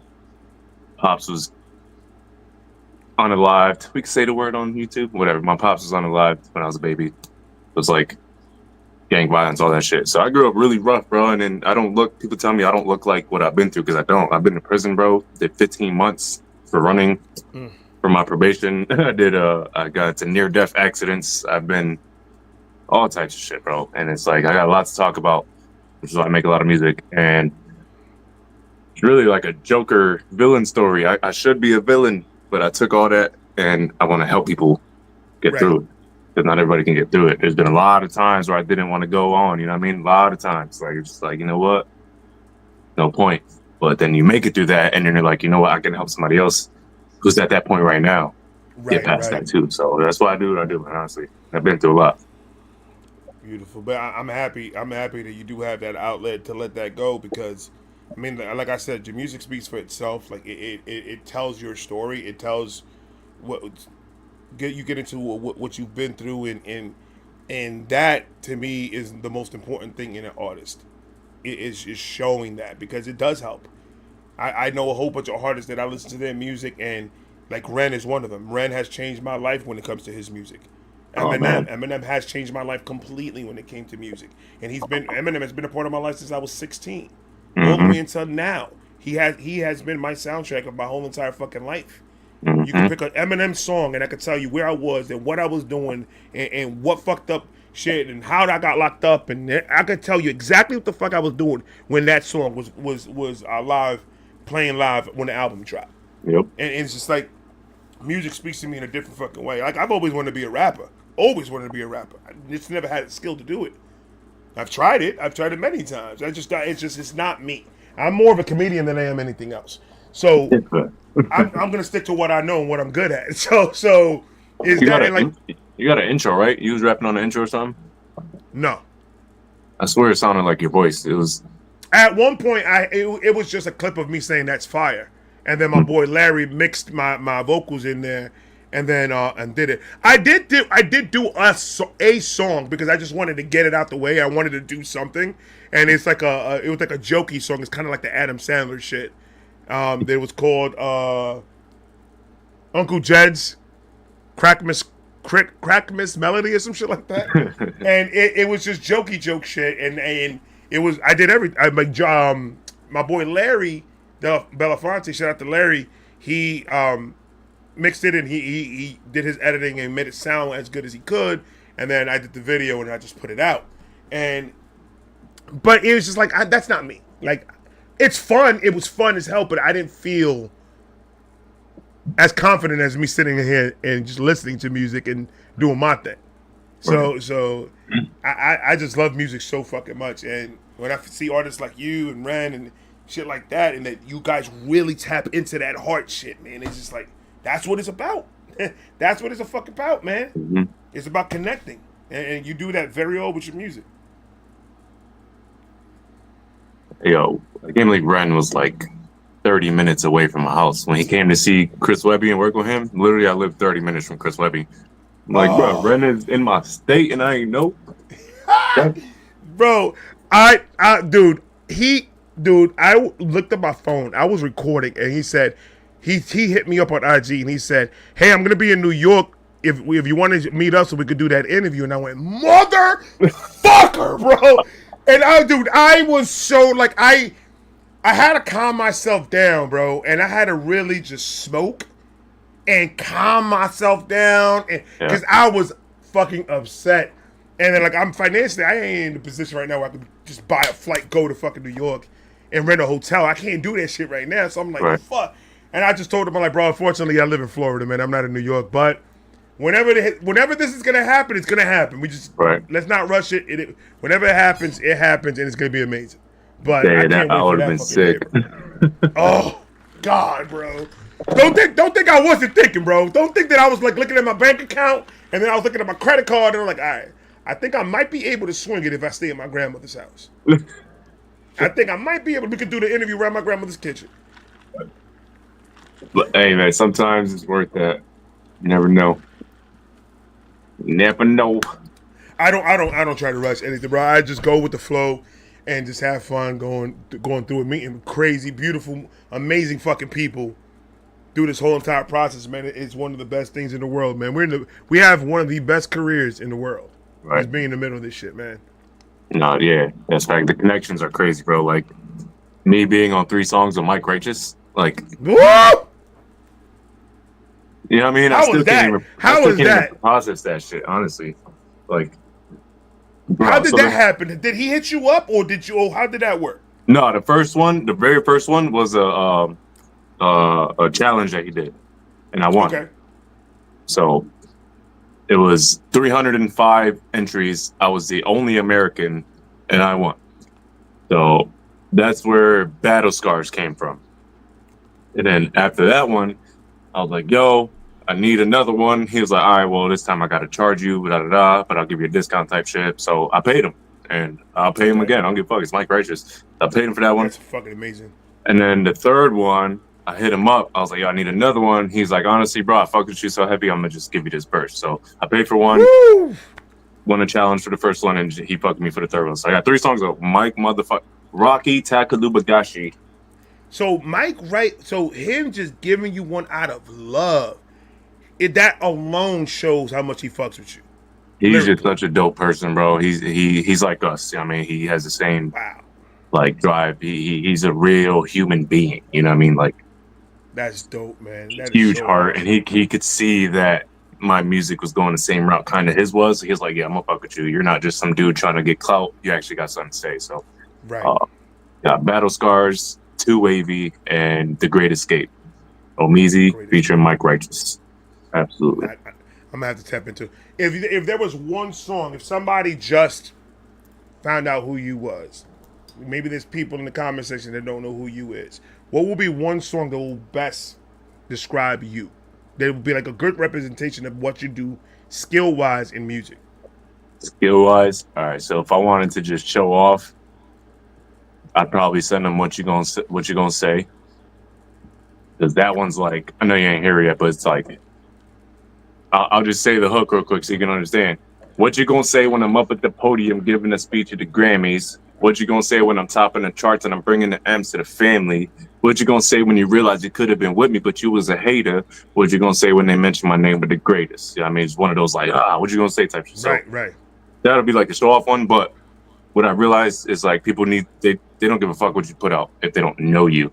So I'd probably tell them to listen to On the Run first, so they could listen to my storytelling, be like, damn, this dude could tell stories. He's been through some shit. He's a real person. What else he got type shit. So that's probably the route I would go. You know what I mean? Because Okay. I'm not a lit fucking, I'm not one of those club banger guys. I'm not. I tried to be. I can be because it's easy, but I'm not. So it's like, I don't want to portray that at first. That's exactly. Oh my God, you took the words right out my mouth because I was gonna say that that's very detrimental to an up and coming artist. If you start getting that trend of just putting that boom bap club music, boom boom boom boom boom boom boom boom boom boom, 808s off the hell, like if you add every single track that you drop, and then don't come later saying why nobody taking me serious.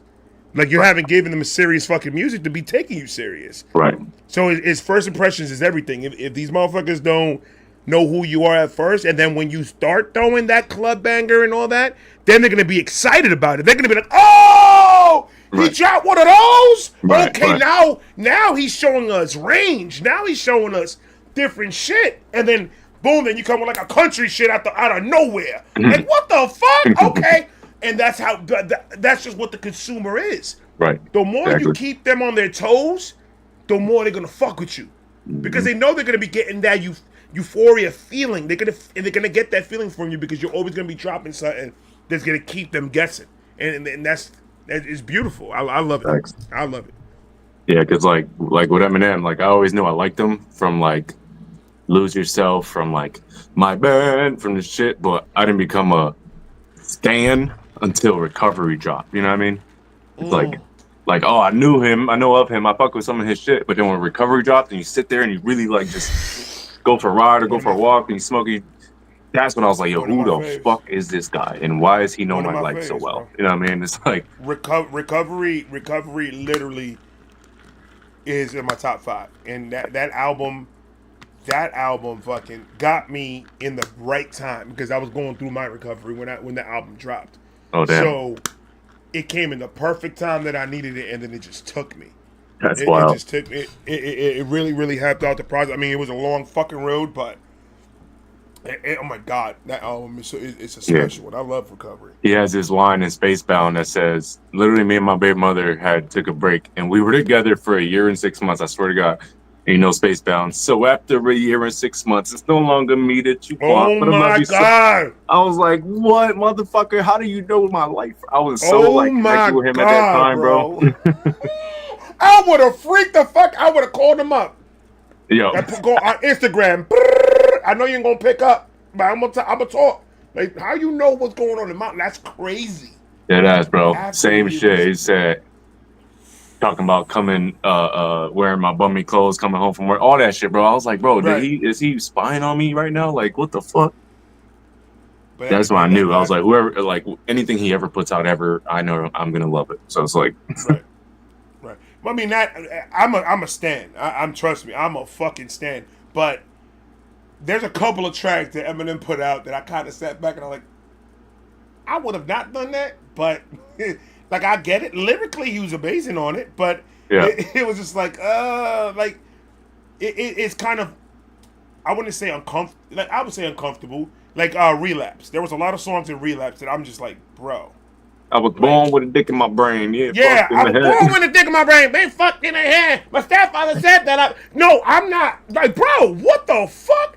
But then when he explained in the interview in 60 Minutes, I think it was, for Recovery, he was like, without Relapse, I could have not gotten Recovery. Like, Relapse, I was trying to learn how to do everything all over again. I was Right. trying to learn how to rap. I was learning how to do all that. So, I mean, have you ever gotten into a situation where you got writer's block? You ever gotten into a situation where you were just like trying to write some shit and you just like, it's not coming to you? All the time, dude. All the time. You just gotta walk away from it. That was going to be my next question. How do you deal with it when it does happen? Walk away from it sounds Because makes sense. yeah, at first I used to try to force it. I used to try to like get over the speed bump. But then even if you do successfully write something after that, you're gonna erase it the next day. You know, when you wake up the next day and listen to a song or something, it's not hitting like it was yesterday. So like, I realized that I was like, all right, this first half's fire. I got writer's block right here. The whole rest of it sounds forced, and rip that shit up. So I just like, you know what? Put that shit away. Let me go for a walk. Let me take a shower. Let me take a shit. Honestly, bro, that's the best time to think about anything. And then it's like, That's a fact. then you come back to it. No, you don't even come back to it. It comes back to you when it's ready. And it's like downloads. It's all downloads. And me, I'm an art. One thing I really don't like about the music industry today is that people don't stick to a subject anymore. And that's my favorite part about writing. It's my favorite part about music. Stick to the goddamn subject. Yeah, but the thing about it is like the consumer, they're a lot of them, not all of them, but a lot of them, their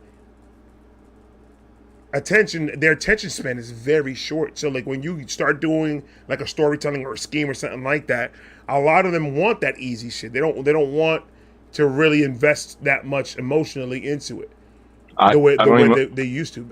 Yeah, you're right. But I don't even want those fans. I'm not making 2 minutes. That's what I'm saying. That type of fan base. Like I don't need that type of fan base that wants me to do the most basic shit just because it's just easier to listen to and doesn't want me to show my range and show what I could do lyrically. It's crazy to me how that's an acceptable thing to listen to. Yeah.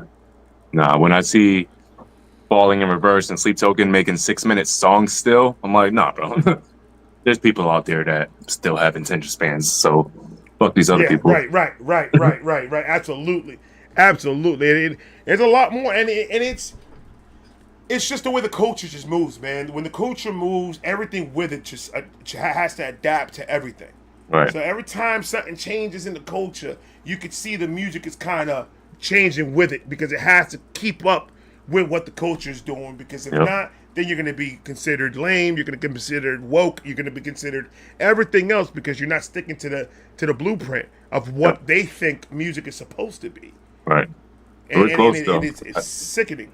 I think we're close to getting rid of the mainstream, honestly, because we got streamers making more than celebrities right now. Absolutely, bro. You know what I mean? Absolutely. That's probably why UMG don't fuck with us, because they're like, nah, this is the future. Fuck y'all. You know what I mean? Like, absolutely. UMG might as well just start signing some of us reactors, bro. I'm saying I won't sign with them. They can kiss my ass because I know they're gonna be like, "Well, you can't smoke I wouldn't weed sign in either, front but of I know a lot of motherfuckers that would. I know a lot of motherfuckers that be like, "Mama, we made it," and sign that motherfucker right quick. Like, "Mama, we gonna make it no matter what." Like, okay. They own my soul and likeness and perpetuity and perpetuity They throughout own the universe. everything. They own anything about me, bro. Like, I gotta literally give them my tattoos before I die because they own everything, bro. They own everything. No, and I'm not. I would never do that because there's one thing this fan base has showed me. Right. Fuck mainstream. Fuck mainstream. It's not needed. No. It's really not. It really isn't. Yeah, it'll get you that quick bag fast, but I rather because I'm learning as I'm going. I'm growing as I'm going. So why would I want to stop that experience to get somewhere quick to get a bag? That just doesn't make any sense to get that route. But like you said, yeah, I see it. I see that it's going to a point where people are starting to like fuck with more storytelling, lyricism, They're not really into that boom bap, like the regular club shit, or shooting them up and all this street talk and all that. Yeah, it's there, but people are like wanting to listen to these people's stories now. They're starting to Because it's really tap in. repetitive. It's repetitive. There's only so many gum bars you can say. You know what I mean? It's repetitive. There's only so many bitches you can fuck. It's too repetitive. And look, half of these women out here that are doing the surgery, they look like ants anyway. So I mean, it's like they're all starting to look. They're starting to blend to look alike. Everybody's starting to look like each other, and it's just like who's who? Like really? Like what are we doing here? Like let's be yourself. Nah, And that's why a lot of me having a daughter and shit, I just can't have artists out there like Glorilla, Sexy Red. I don't want my daughter listening to that shit, bro. It's like it's scary. That's what we got in the mainstream. That's what's being pushed. But that's what it is. That's why the mainstream started anyway, to push an agenda. So it's up to us. It's up to us to change that. Push against that shit. I mean, like we like people don't realize music and like media changes reality in real time. And like people, I don't think people really understand that. Where like people don't know where lingo comes from, where fashion comes from, where the beauty standard comes from. That's all Hollywood and music, bro. So if they're literally controlling and creating the society in which we live in, you know what I mean? That means we can do the opposite. We can rebut that. And we can. But this is the problem where this is where the problem lies at. Right. Is that there's one thing that they have that we don't. They all have the same goal and they all work together to get to that goal. We don't. We tend to be like so headstrong that we're like, no, we're gonna do it my way or there's no way. And then we start getting a lot of chiefs in the same fucking thing, and then we never came together. These guys up top, they all sit down in an office, and it's called a boardroom sometimes, but they all sit down in these offices and they have their conversations, and everybody's questions will be answered by the end of that conversation, and everyone's gonna know how much they're gonna be getting out of this situation they're gonna push by the end of this conversation. So they have it structured. We're just not structured enough to push enough where they're gonna feel an effect, because they still have hands on a lot of fucking people that are pushing that agenda, that are going with it. Yeah. And as long as we start working together as a team, as all independent, whether it be media, musician, all together, and get on the same fucking page and move accordingly, it never happened. It will never happen, because we're always going to step on each other's foot. Because we're all trying to chase the bag, and we know how hard it is to be independent. We know how hard it is not to have the machine back us. So we're going to tend to just, I got to do my own thing, and then we get to that mind frame, and then there's no helping nothing. Yep. But these motherfuckers, they're all working in the same team. They all know exactly what the blueprint is, and they're all working it very well, and they're all getting the bag, and it's fine. Get the bag the way you want. Right. All I know is I like to sleep at night. I'm very comfortable. I love sleeping at night. Right. I don't want to ever do anything that's going to jeopardize my rest. Ever. Because a person that doesn't have good rest is a person that starts acting irate and starts doing stupid stuff because they're not thinking straight. Right. Because they don't got that their brain is on go mode all the time, and you're not giving it a break to actually sit, adjust situations, and attack them accordingly to how you're supposed to do it. But and it's nuts. Plus, easy come, easy go. You want longevity, it's going to take longer to get there anyway. It's like J. Cole said to Lil Pump, he said 5 years he's going to be on level hip hop. Where's he at? Where's 6ix9ine at? They got it, but where they at now? They got it. You know what I mean? Exactly. And it's crazy that we're starting to see that. We're starting to see that era die down, because they're all gone. They might be putting out music. I wouldn't know. I don't see them putting up anything. But they're still gonna have their fan base, and they're still gonna have their people that rock with them, and all they gotta do is go live one time, and they make fucking $35 million off of that one live because they show their ugly face, and it's fine. But can you sleep at night? Right. That's the question right there, brother. I don't want to have to be dependent on drugs to go to sleep at night. I'm good. Don't do drugs. Never. Well, but it starts like this, honestly. It starts like this. Because when me and you got 1 million subs and we go back live again and we got 200,000 in here, that's a problem. Yeah, that's a problem. I'm gonna promise you one thing though. when me and you have 1,000,000 subs and we back on this, it's not gonna be on no fucking StreamYard shit. It's No, gonna be in the studio. It's gonna be in the studio. It's yo, gonna yo, be we gonna be doing it big because I ain't yo. gonna stop. I ain't gonna stop. I'm gonna continue this until God wants me to do this. In person podcast is where it's at, bro. That's where it's at. Exactly. And And me, that's the shit, goal. I'll move to Florida so we could just be the host of that shit. I feel like we'd have the number one pop. We'll beat Joe Rogan.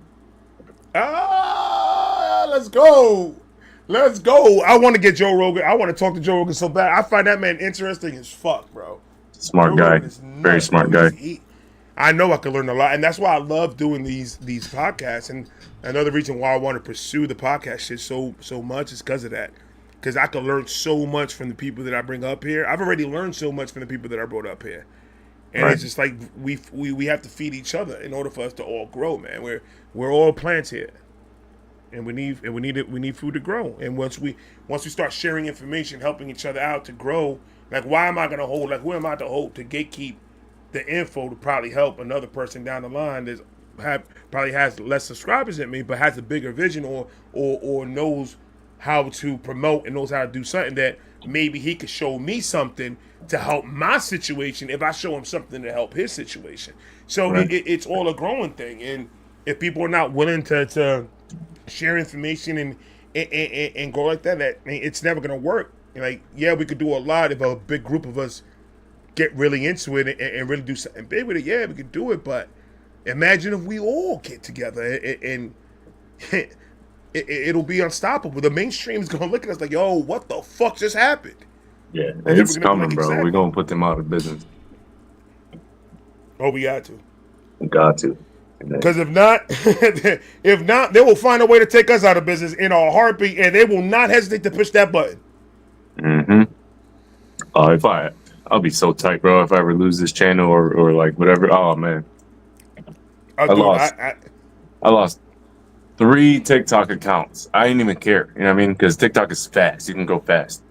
But if I lose this shit, I will literally throw a tantrum like a little ass kid. I'll break my laptop. I'll fucking do all types of stuff. They better not fuck with this shit. Bro, I'm gonna tell you something right now. I got 1 strike already. I need got 2 more strikes before my fucking channel is gone. I am definitely afraid to even sing a song on a live stream because I am afraid they're gonna give me a fucking strike for it. Right. Because I am so like, if I lose this channel, bro, it's hard to try to get 158,000 subscribers back. Yeah, for sure. So I'm like, I don't even want to see that fucking day. I'm like, oh fuck, bro. That's why I'm doing extra shit, man. That's what we gotta do that. We gotta tap into doing more content in the other fucking platforms, because the quicker we grow those platforms to the same status that we have our YouTube pages, YouTube blocks my shit. I'm good because the majority of the people that follow me on YouTube follow me everywhere else. I Right. just have to go somewhere else to do my videos. Good. See you later, YouTube. I'm out. But it's. I didn't think it was gonna be this hard, man. Nobody told me that shit, bro. How's Nobody your told me none of that. Twitch going? It started off straight. Good. I'm at 220 followers right now on Twitch. So I mean, it's going, bro, and I'm having fun. I love the Twitch settings, just the whole environment of Twitch. It literally feels like I'm in another fucking spot, bro. It literally feels like I'm in another party because Right. it's got so much options for like fan cooperation and just like extra shit that they put on there that is like dope. Like I'm loving it. I'm fucking loving Twitch. I'm trying to get my Twitch popping too, but I need to figure out this fucking camera shit first. I'm gonna get you in contact with Jess.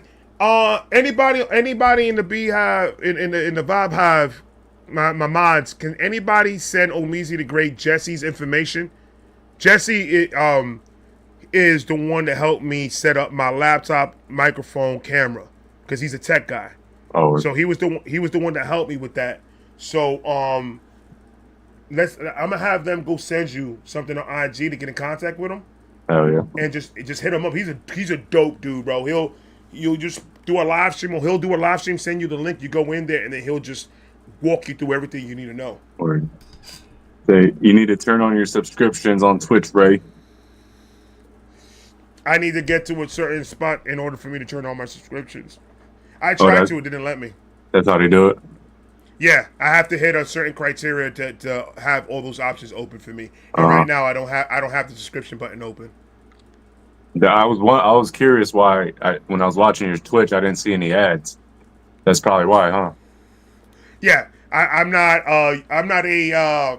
I'm not in the partner program with Twitch yet. I gotta get Okay. to a certain amount in order to get all that stuff open for me. I just got allowed to add mods on my shit, so it's Yeah, getting there. It's getting there. I want to get the switchboard and all that with the sound effects. I want to do all that shit. My boy Lockwolf, my man Lockwolf said he's gonna send me a switchboard because he does gaming, and they start sending him that shit like crazy. Like these companies, they just start sending him stuff like that. He's like, dog, I got a switchboard that's still in the box that I haven't even fucking touched. He's like, give me your address, I'll send it to you. So I'm waiting for him to send me that. My lives are gonna start being lit as fuck from now on, bro. I'm gonna start going crazy with that button. That reminds me, I gotta make a PO box. I got mad people asking me. I canceled my PO box because their prices went up. Bro. Their prices went crazy up. I think it's still like 200 here in Connecticut for a year or something like that. I'm gonna move to Connecticut. I'm paying $145 for 6 months. Yeah, damn. Yeah, so I'm like, I had to cancel it. Like, I can't afford $145. Which would be fine if you were getting packages like every week. If I was getting, if I was getting if it was something that I was consistently getting packaged every single fucking day, then yeah, it's gonna be worth it because they're trying to send me stuff. I don't want them to get blocked from sending me anything. But it's not coming in like that. So I mean, I ain't gonna worry about it right now. I'm gonna wait until shit gets situated, then I'll open it back up, and then I'll be good. I got a couple packages, but I had mad people like, yo, what's your PO box? I want to send you something. And I'm just like curious as fuck. Like, what you want to send me, but I don't got no PO box. And I got a box from Hawaii and I got a box from Norway. That's just awesome, crazy, bro. Like somebody's in the world sending me something. Bro, all right, so you see this shelf that I got back here? It's all Elvis shit in here. And everything was sent. My wife gave me the light. That Angelina Jordan picture right there was set. All those books, hip hop books. The studio was paid by a subscriber. That's crazy. So I mean, when I tell you the support system is there, right? Oh, the support system. You just gotta work. We gotta work. That's it. It's a lot, but we just gotta work. Consistency is key in anything that you do. I just sold my first little order on my merch. Some lady spent $170 on my merch. Let's go. That shit felt good. I woke up to that because I check everything every day. And I just looked. I was like, oh shit, some hoodies, some shirts. I was like, let's go. I don't know who it was though, so I can't be like, yo, send me pictures. But it's a random subscriber, But that shit feels good, bro. It's like something that was up here in the ether that was just a thought. It's like it's real now. It's just crazy, bro. It's just crazy. It's dope as fuck, bro. It is an amazing thing. Like I love putting out merch, and they show love, bro. I put out this top one of yours. This is fire. I put out this shit a couple of weeks. Thank you, bro. I put out this shit a couple of like a day ago, yesterday, or 2 days ago. I don't know when, but the orders, like you said, I woke up one day. I gotta start getting emails of purchase orders from Fourth Wall, and I'm like, what? And I started looking, I'm like, holy shit! I'm like, I just put this out a couple of days ago. Like, what the fuck? Like, it's dope though. It's an amazing thing, like you said, to have just a thought, put it out, and then everybody's just fucking with it, and just, I love it, man. I keep. Do you get you be getting sponsors, like people hitting you up for sponsors and shit? I get people doing that. I said sending me a whole bunch of emails for it, but my lawyer is like going through all of them right now to see which ones are real, which ones are fake, which ones is legit, and then. So there's like 2 people that she's talking to that we might do something, but it's an iffy situation. I can't really get into it. But yeah, I mean, I got like 2, but not really. I don't. I need to believe in something in order for me to be part of it. Fact. No, I get them all the time, but I turn them down because they're always about something that I have nothing to do with. I'm like, why are you? Exactly. You know what I mean? Like, I'm not gonna tell my subscribers to buy this AI songwriting tool when I'm a fucking songwriter. You're like, no. That's crazy. That is crazy that you're getting those offers, man. I'm like, bro, I'm not with this AI shit. No, they're trying to take my art. Like, why would I promote that? No. Like promote something so I can make less money off of my music. That is crazy, bro. Give me a kit that can help somebody start their own YouTube channel. I'll promote the fuck out of that. You know what I mean? Right. Don't give me something, because that's where it starts. That's where you start selling your soul. Just saying yes to shit just because. Mm-hmm. Like, nah, bro. Like, nah. It has to fit. They dangle a nice little number in front of you, and you're like, well, it's me. I'm independent, so I'm good. And then little by little, then you start compromising. And then once the compromises start, that's when you're just like, oh, fuck it. You might as well go to mainstream, brother, because you already did the same shit. Right. That's facts. Yeah, I feel you, man. This situation they were in, though, that this whole UMG and the reactor shit, bro, it needs to come to a stop, and the community is going in. They're getting meetings with people from UMG. They're getting emails sent back, and so the movement is doing it. But it's just like UMG at the end of the day is a business, and they're gonna give a fuck about one thing: is that bottom fucking dollar, and those people that are putting their money in, those stockholders. It's the only thing they're worried about. And greedy motherfuckers, bro. I got all the money in the world. You trying to stop low ass YouTubers from trying to make a penny? It's sad. It's fucking sad. And it's not like we're completely disrespecting the fucking music, right? And even if we was, it's opinionated. It's an opinionated sport. Music is opinionated no matter what. Right. So even if I come in here and say, yeah, this dude was trash, which I have, I'm not gonna. How is that gonna affect anybody from getting in? Because I said he was trash. Nobody's gonna listen to him. Right. No, he's still gonna get the bag. There's still weird ass people out there that like stupid shit like that. He's gonna find somebody gonna like it. I'm just not one of those people. Sorry, I can't. Right. Appreciate you, Jorge. I'll check it out after. Thank you, Jorge. Thank you, everybody, for doing that. I appreciate it. Larry is another one. Larry Belafonte. I want to hear you and Larry do a song together. Hey, because once I start streaming, bro, that's it. I'm gonna have to quit my day job too, because that's all. I'm gonna be just like you. That's all I'm gonna do. It's a beautiful thing. You gonna get there, bro. Like I said, you at 64, bro. You there already. You can smell the plaque. Oh, dude. That shit gonna grow, bro. Watch. It's gonna be so much fun. I'll be dreaming about it, bro. I'll be daydreaming about it. I'll be holding it in my hands. I can feel it. I can see it. Shiny. Yeah. That gold is next. That Millie's next after that. Mm-hmm. And that Millie, dude. Oh my God, I'm so fucking psyched to get to that point, man. Because at that point, I know that I'm gonna be able to like help a lot more fucking people. Because there'll be a lot more fucking eyes on me. No, yeah, once you hit a million, you pretty much all set. You pretty much is solidified. You good.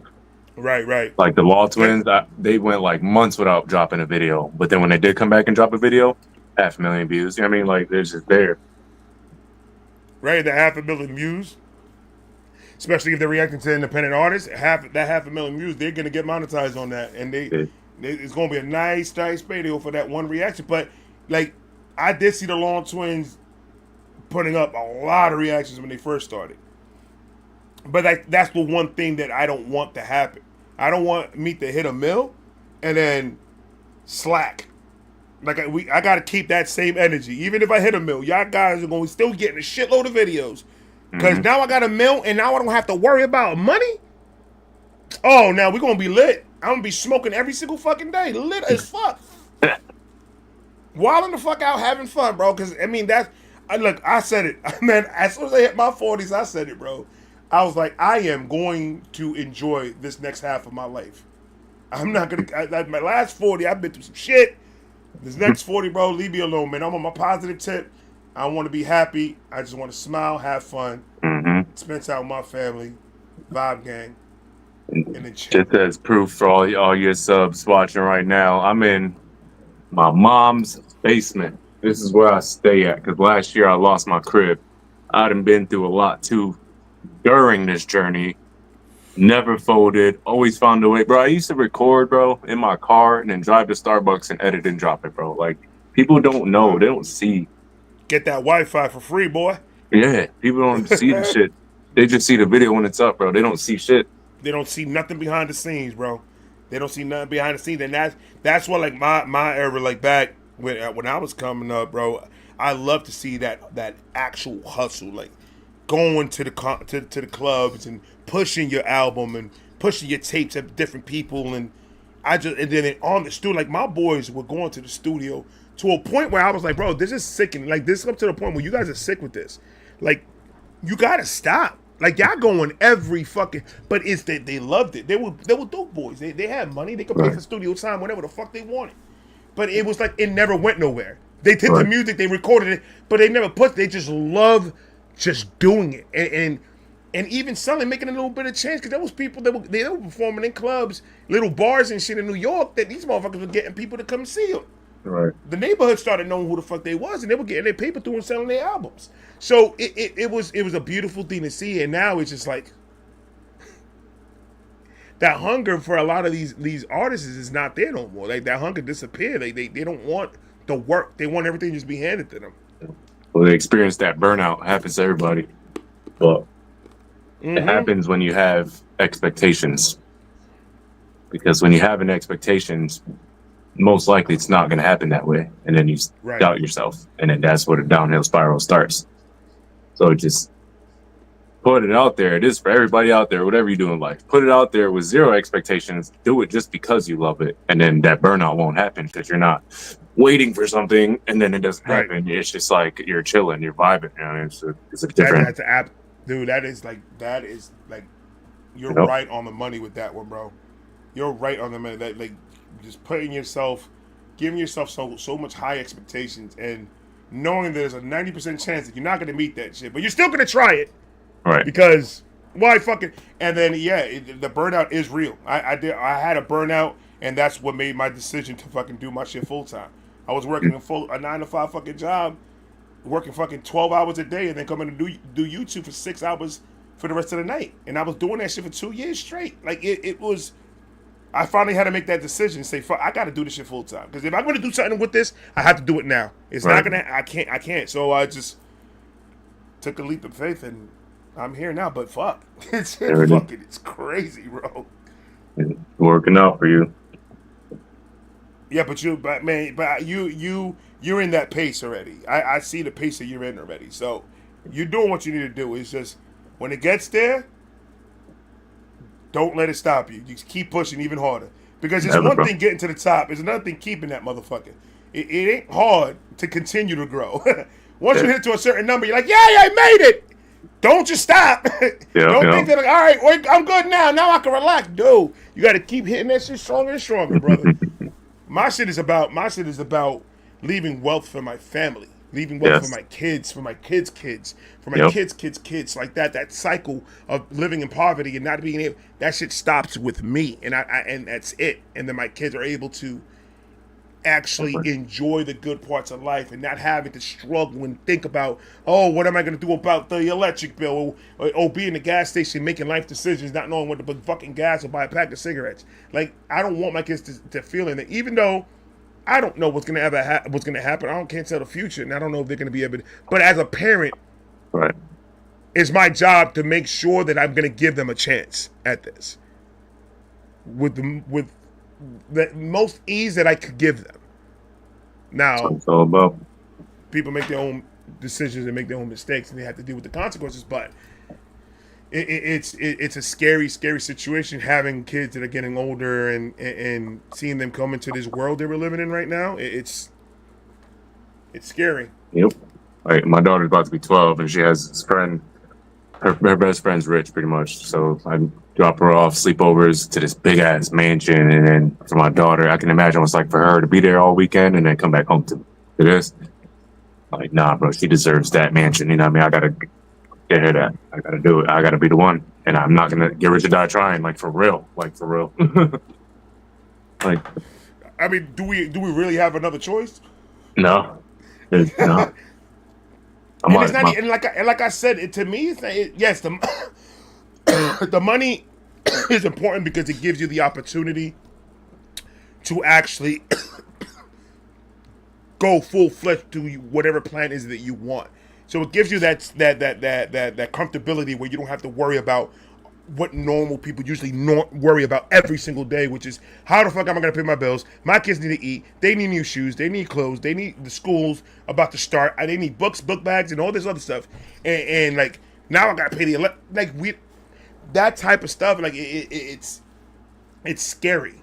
So right. I mean, my thing is to make sure I show my kids there is struggle out there, and don't think that it can't happen to you. But if you make the right decisions and keep moving forward, bro, making the right decisions is always going to work well for anybody. Right. So it's about just drilling that in their head, and it's hard to do that with kids because they got the phones, they got the TikTok, and they got all these people acting crazy. Mm-hmm. And then you try to tell your kid, "Don't do that. You're gonna look like the enemy," because we're the ones telling him, "Yo, use your brain." And then kids are gonna be kids. They're gonna look at us like you're just trying to stop us from having fun or right. whatever. And it's not that. But they're kids. They ain't gonna know any better. No, I had to tell my daughter that. I'm like, listen, social media, people only post the highlights. They don't post anything else. That's why it looks so good. It's not. It's not real. Not real. That is a fact. That is a fact. And it's true because you can listen to some of these, like especially in mainstream artists, and you listen to how they talk. Right. They don't really do much. Like their life is. It's just work, and it just doesn't stop. Mm-hmm. They're gonna milk you for everything you have until that's it. You're done. When you're done, shelf your ass. Have a nice day. Next chump comes up, and then we do the same thing to him. Revolving door stupidity. That's what that is. Yep. That's why I Russ, right? The artist Russ. I listen to him a lot because Yeah. he got it. He got the independent shit down pat, and I'm gonna start doing. Honestly, Tom McDonald does it too. I'm gonna start doing. He does selling my tracks on my website instead of just putting them on streaming platforms. And you know what? You know what? What's kind of crazy is that people hate Tom McDonald for doing that, and I'm like, that's the equivalent of selling a CD in the trunk of the car. Right. What's the fucking what's so bad about how he's doing it that way? And I'll never understand how, because I hear a lot of fans saying that, because I do a lot of Tom McDonald, and I talk about it, and I was like, he has a smart business plan. The way he moves business wise is smart. It's not dumb. Yeah. It's a smart way to make your money, especially if you're an independent artist. Yeah. And it's about how you move. So why not learn from that, right, and apply it to your daily to what you do with your shit? The fans don't understand it because, like, you listen to my song on Spotify for music, whatever, I get 0.00013 of a cent. You know what I mean? Right. But if I sell my track for $1 online, I get $1. yeah. And it's that's that simple. It's that simple. But now you can download it. You own it. You own the MP3. It's on your phone forever. I get a whole $1, and instead of 10,000 streams, I got $10,000. That's the way. Yep. That's the way I'm gonna do it. I'm not gonna do that for all my shit, but like the next Upchurch remix I'm about to drop, I'm probably gonna do that, test it out, see what it's like. Like not put it on Spotify type shit and just sell it on Fourth Wall, because Fourth Wall you could sell audio. Right. I'm gonna try that out, test it out. If it don't work, fuck it, it don't work. But I'm gonna try it out, see what it is, because I think I have enough people. Like my red code just hit 10,000, so I think I got enough people that'll be like, fuck it, let me go pay this $1 or whatever it is. You know what I mean? Like, Right. See, I just got with the Fourth Wall thing, and I did see that, and I'm trying to figure out a way how to sell. Like I want to sell like me living voicemails, like custom voicemails to people with some like stupid crazy shit on the voicemail. I think you could do it the same way. Just record it and just edit and just upload it. Yeah, just record that shit, make it sound good. You know, they got the 3 boxes that says design it, sell something I own, or sell an audio, or sell digitals, whatever the fuck. So click the digital one. You should be able to put it up there. Got you. Yeah, man. And that's another thing that I'm loving is like they make it so easy that anybody can make money on this. Right. They make it so easy that like all you gotta do is you obviously put the work in, do your research, and find out who to do it with and how to do it the right way. But other than that, it's so easy. It's just so many ways that you can make your bread to become a full-time person doing this and loving what you do. That is crazy. It's just the grind. That grind is a grind for a reason. They call it a grind for a reason, man. It ain't fucking easy, but it's about learning, loving, and moving forward every single day with this shit, man. Mm-hmm. I'm gonna tell you. I'll tell you what we got. 27 people. I'll tell y'all the exclusive since we, it's a special night and shit. Obviously, Let's go. I wrote my open verse challenge to the Hosier shit. That's coming. But I also remixed YZ. Word. You're gonna have to send me that. Yeah, you're boy. Gonna have to send me that so I can react to that. I should be in the studio this weekend. If not, it'll definitely be out towards the end of next week. But like, I'm excited, bro. Because like, hell yeah, bro. The remix shit is where it's at. Because that's how that's how Jordan Lucas got on. That's how a lot of people got on. Mm-hmm. It's like, I'm gonna just. And I was saying that, and you know what's crazy? I said that to my boy the other day, and I was like, I'm not understanding why people don't take that Jordan route. Because Jordan was remixing everything, every fucking thing, and it caught. It was like it didn't catch. It caught every single one of them with bangers, banger after fucking banger. So I don't see a lot of people doing a lot of that remix. I do see independent artists do it a lot, yeah, but not as much as I thought it would be, of just remixing every fucking thing that they can. I missed that, bro. Early 2000s, the artists would be promoting their album. They'll come out with a crazy freestyle, BET cypher. I missed that shit, bro. Like, yes, we need mixtapes, bro. Who does mixtapes anymore? Right. Larry does remixes like a motherfucker. Like his rapping is serious. His cadence and flows are like disgusting fire. That's what's up. And that's what. Thanks, Heather. I appreciate that. I'll definitely send it to you when it's out and shit. Appreciate that. I love watching people react to my shit. It's like that feeling that I made it. Dude, your shit is fire. If there's what's one song you want me to play right now? So the people that haven't heard your music, I could play something right now for them. I'll let you pick out of those two that I said before. Either the fire shit, what you gonna say, or my storytelling shit about when I got locked up called On the Run. I'll let you choose. Because what you gonna say is on tour season, that's new. On the Run's like maybe 4 or 5 years old. I want to hear your older stuff. So On the Run, true story. My best storytelling. My battery's at.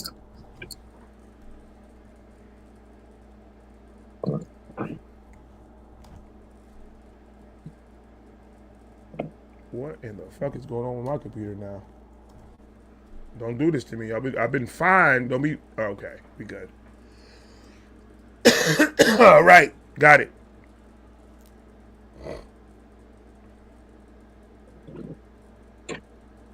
Take the comment section off. This is what we got. Omeezy the Great on the Run.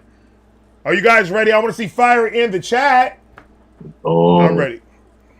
My this is be fire too. Larry, you heard my screw face this. Let's go. All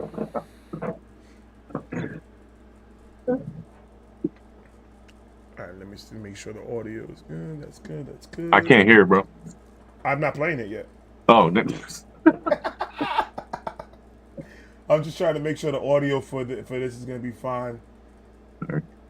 Yo, Larry, you funny as hell, bro. I forgot about this shit. I call that shit what did I call it? Crucified. Crucified? Yeah. Oh, I'm gonna have to hear that shit. No, the audio is so terrible. I recorded it on my phone on BandLab, but it was just funny. I just felt like dissing somebody. That's dope. That's dope. Did Screw say anything about it? Nah, he didn't. No. The only artist that's ever heard my shit, Dax. I made a song called Ayo Dax. He responded to me. Upchurch, Mike Righteous. There's been a few, you know what I mean? But like not Screw, which is cool. I'm not a big fan of him anyway, but it's just an energy thing. I don't know. Right, I got you. I feel you. I feel you 100%. Omeezy the Great on the Run. It is on you. Y'all can hear it? Yeah. I can't hear. Omeezy. You said you can't hear it?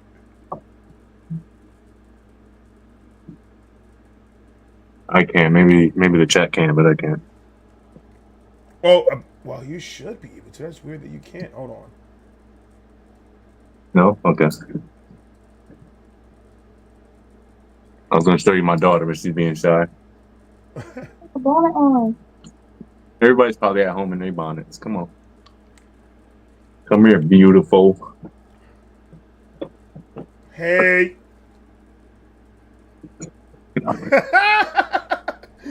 Oh man. All right. They said they can hear it. All right, Mac. Go ahead. Yeah.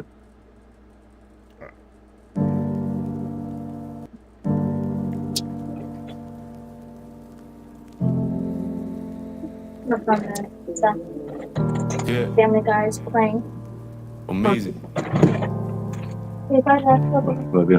2016, 21 years old. 4 years later, now the story gets told. Came home, baby girl, 4 years old. I She was literally 2 when I cannot hear left, it, now the but story gets keep going, told. pause it, keep playing it.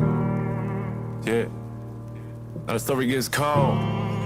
Listen, yo, 2016, 21 years old. 4 years later, now the story gets told. Came home, baby girl, 4 years old. She was 2 when I left, now the story gets told. I was stuck in my ways and I just ain't know all the pain that I caused, and I just ain't know that I was so lost when I just ain't go the way that I was meant to go. I was meant to flow, meant to write, but I gotta get my mental right. Always had a problem with expressing my emotions. Thank God for instrumentals, right? Yeah. Meant to go, I was meant to flow, meant to write, but I gotta get my mental right. Always had a problem with expressing my emotions. Meant to phone, meant to fight. Got to get back. I just love the rhyme scheme. I love it, man. The beat sounds fucking amazing. It's nice and low and monotone, but it's still hitting like the way it's supposed to hit when you're talking like Story this. gets told, I was stuck in my ways and I just ain't know all the pain that I caused, and I just ain't know that I was so lost when I just ain't go the way that I was meant to go. I was meant to flow, meant to write, but I gotta get my mental right. Always had a problem with expressing my emotions. Thank God for instrumentals, right? Yeah. Thank God. Yeah. Yo. On the run from the law, 17 months on the run from the cops, ducking under a wall. Every single day looking over my shoulder, had to put a stop to it once and for all. So I went to New York to be on my dad's side. Same place where my dad died. Had a glimpse of what my life would have been like. Had to go up on that side. It's crazy. Ooh.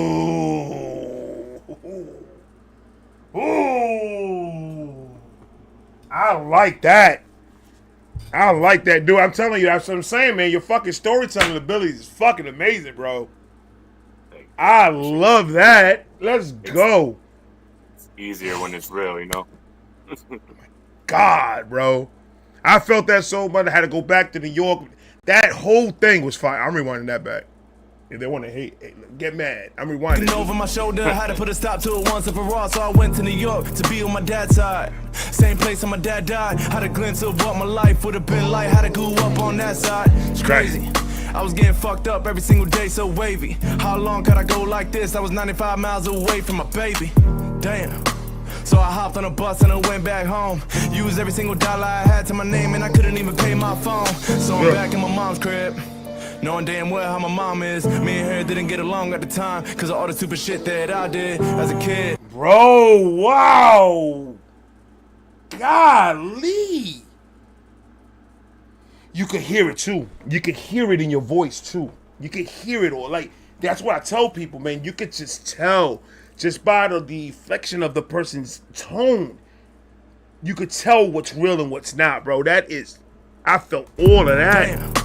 So I hopped on a bus and I went back home. Used every single dollar I had to my name and I couldn't even pay my phone. So I'm back in my mom's crib, knowing damn well how my mom is. Me and her didn't get along at the time because of all the stupid shit that I did as a kid and a teen. Got expelled, 16, had a scale, had the weed. What the hell, what a scene. So one day she gets up and tells me to get up and pack my shit up. I guess she was fed up. My brother gave me the heads up, said, oh, your time is done. Mom just picked up the phone and I think she dialed 911. What the fuck? I'm your son. Golly.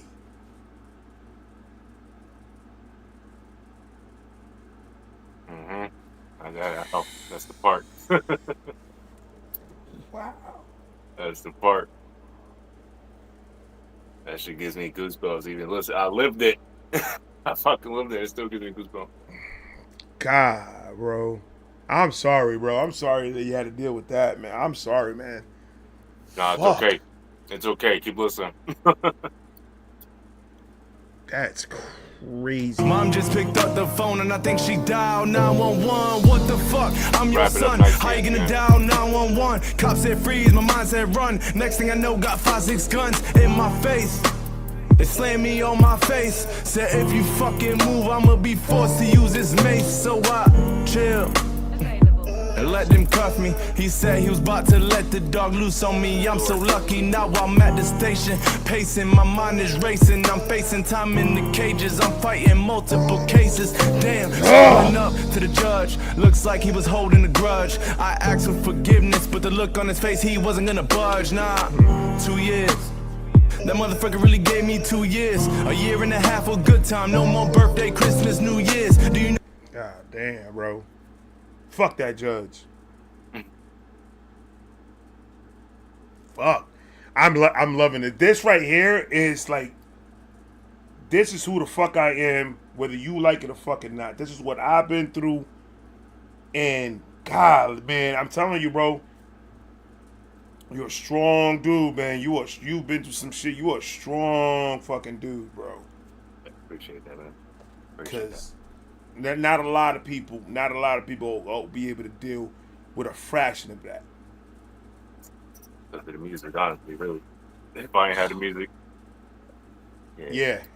I'm happy you do. I am so happy you do. Oh my God. Because I know all that piled up on top of each other go weigh on a man a lot. And when a man is pushed in a corner,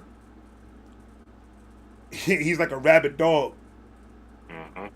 And man, I'm just so happy that you were able to just do your time, get out, move forward, keep pushing. And damn, bro, you thank God for music. Thank God for music, man.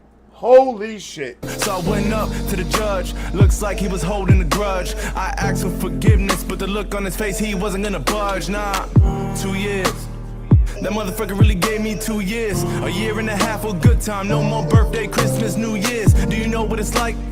22 hours in the cell, 2 hours to use the phone and wash your ass. It's really hell. Wait for the mail, letter from the fam. I write back, say I'm gonna be a better man. 12 months in, I'm just doing what I can to be strong. Baby mama pregnant with a man that I ain't know. I didn't understand. She said she would wait, man. I had so many plans, but it's my fault. I should've never ran. Promise that I'm never gonna do that shit again. Mama, I forgive you. I just wanna say I'm glad that you did what you did that day. Cause if you ain't do it, I was on my way down the wrong path that led to the grave. But I always had God. That's it right there. There goes the goosebumps right up my arm and up my ass cheek.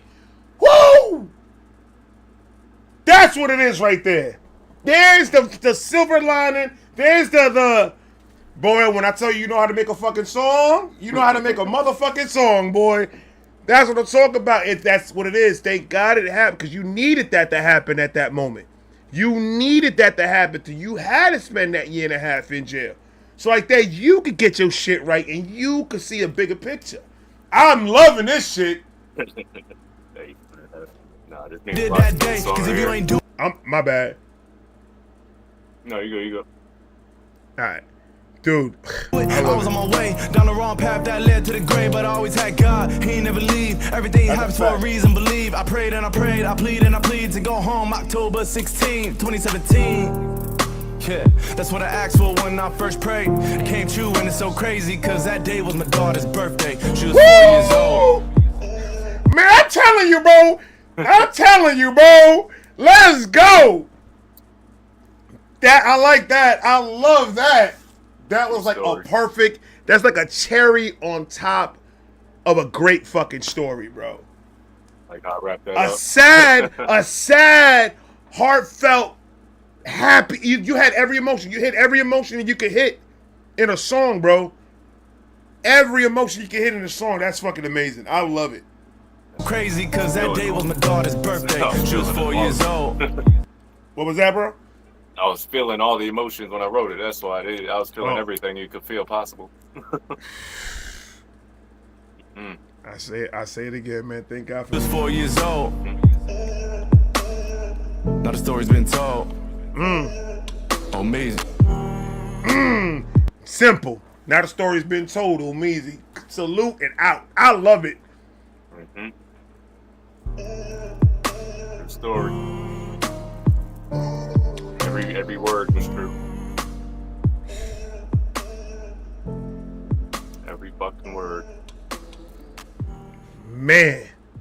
That's when I started believing in manifestation. Because every day I'd beg, like, yo, please just let me see my daughter turn 4. Let me be home for her birthday, please, please, please. And then it kept creeping towards the date. I'm like, bro, I ain't getting out of here. I mean, I would cry myself to sleep. I was so depressed. I'm like, man, whatever. Right. Then literally, I'm not even lying. It was October 13th. I remember the shit. 3 days before I come back from Chow, my phone, there's a fucking letter from the counselor. Your release date's October 16th, bro. Ain't nobody telling me there's no God, bro. Nobody's telling me there's no God. I thank you. Oh my God, bro. And like I tell a lot of people, there's something that I had to learn myself, and it took a lot of years for me to learn. And we need to stop thinking that God's gonna be doing things on our timetable. He ain't gonna do things in our timetable. He's gonna do things in His timetable, and He's gonna make it work the way He makes it work. But He's gonna make it work. And I mean, and it's all tests and stuff that get thrown at us, obstacles that get thrown at us, and He does that to make us stronger. Because we can't. How can we go? How can we be strong? How can we be our true strong selves if we never go through the trials and tribulations? If we don't have those speed bumps, that's what makes us us. That's what makes you really find out what type of person you really are when you get to those obstacles, and how you get around them or go through them is up to you as an individual. But man, I'm telling you, bro, He works in mysterious ways, bro, and I'm loving it. There it is. And I mean, and the story, your story, that's just gonna resonate with the world, bro. I got a lot of them, man. That was just one. I was hoping when I put that out, I was like, yeah, this one's getting Billy. It still could. It still could. You know what I mean? Yeah. Because when people discover artists, they like to backtrack and shit. So yeah, but right. That one though, like, it's what I really like. If and when I do make it to a point where I'm just like doing music, that's the type of music I'm putting out. I want to help people. I love that vibe. Because of that. Because the more open you are, the more people will get comfortable to really sit with themselves with their own issues and try to find that help and try to find that way out, whether it be music, reacting, work, whatever the hell they choose to do. But just to see that, like, look what I've been through, and I'm here, I'm healthy, I'm working, I'm good, and I've been through the ringer, and I'm still here. That alone shows, you know that we're stronger than what we think we are, and we can really hold a lot. And you're a voice for that. You absolutely are. What I would love to be, man. That's why I named myself Omeezy the Great. Great things. I'm gonna be in the future history books. Absolutely. I'm gonna be there. I'm gonna be there under Jay. Word. I'm just joking. Nah, we gotta do it. It's too much darkness in the world, man. People need that little bit of light. Absolutely, man. Absolutely. And even it's if they like, don't say they don't want it, they do, bro. They'll go in their car by themselves and bump that shit. Not around their friends, but they'll be on it. bro, and you know what? That's cool. As long as you listen to it and understand the messages of it, man, you can listen to it however the fuck you want to listen to it. It's there for that. It's there for helping. And that's what a lot of that type of music, that's what it does. It just, people really resonate with that shit a lot, man. I love it. Bro, we've been here for 2.5 hours. I don't want to be the bearer of bad news, but I'm about to cut this because I got a long day tomorrow. And I got a lot of shit that I got to do tomorrow, man. But I'm going to tell you one thing. Amazing conversation to have with you, Mo. Thank you so much for coming up and hanging out with me today, bro. Thanks for having me, bro. Fucking Vibe Gang, y'all dope as fuck. Yeah, man, you dope as fuck. Keep doing what you do, man. We definitely got to do this again. Oh, absolutely, bro. And whenever you get that live stream up, I want to go up on your page, bro. I won't be over there chilling with Omeezy the Great. I'm going to talk to, who was it, Larry? Who was it? Yeah. Jesse. They sent you Jesse's email. Just get in contact with him. He'll hook you up. I'm gonna get that shit popping, and we gonna take the fuck off. My brother. Guys, thank you so much for hanging out with us. I appreciate each and every one of you guys for showing love. Please, the link to Omeezy the Great's YouTube page is going to be pinned comment, and it's also going to be in the description of this video, of the live stream once it's up for everybody to view it like that regularly. It's going to be there. Please subscribe to him, show him love, listen to the music, watch the reactions.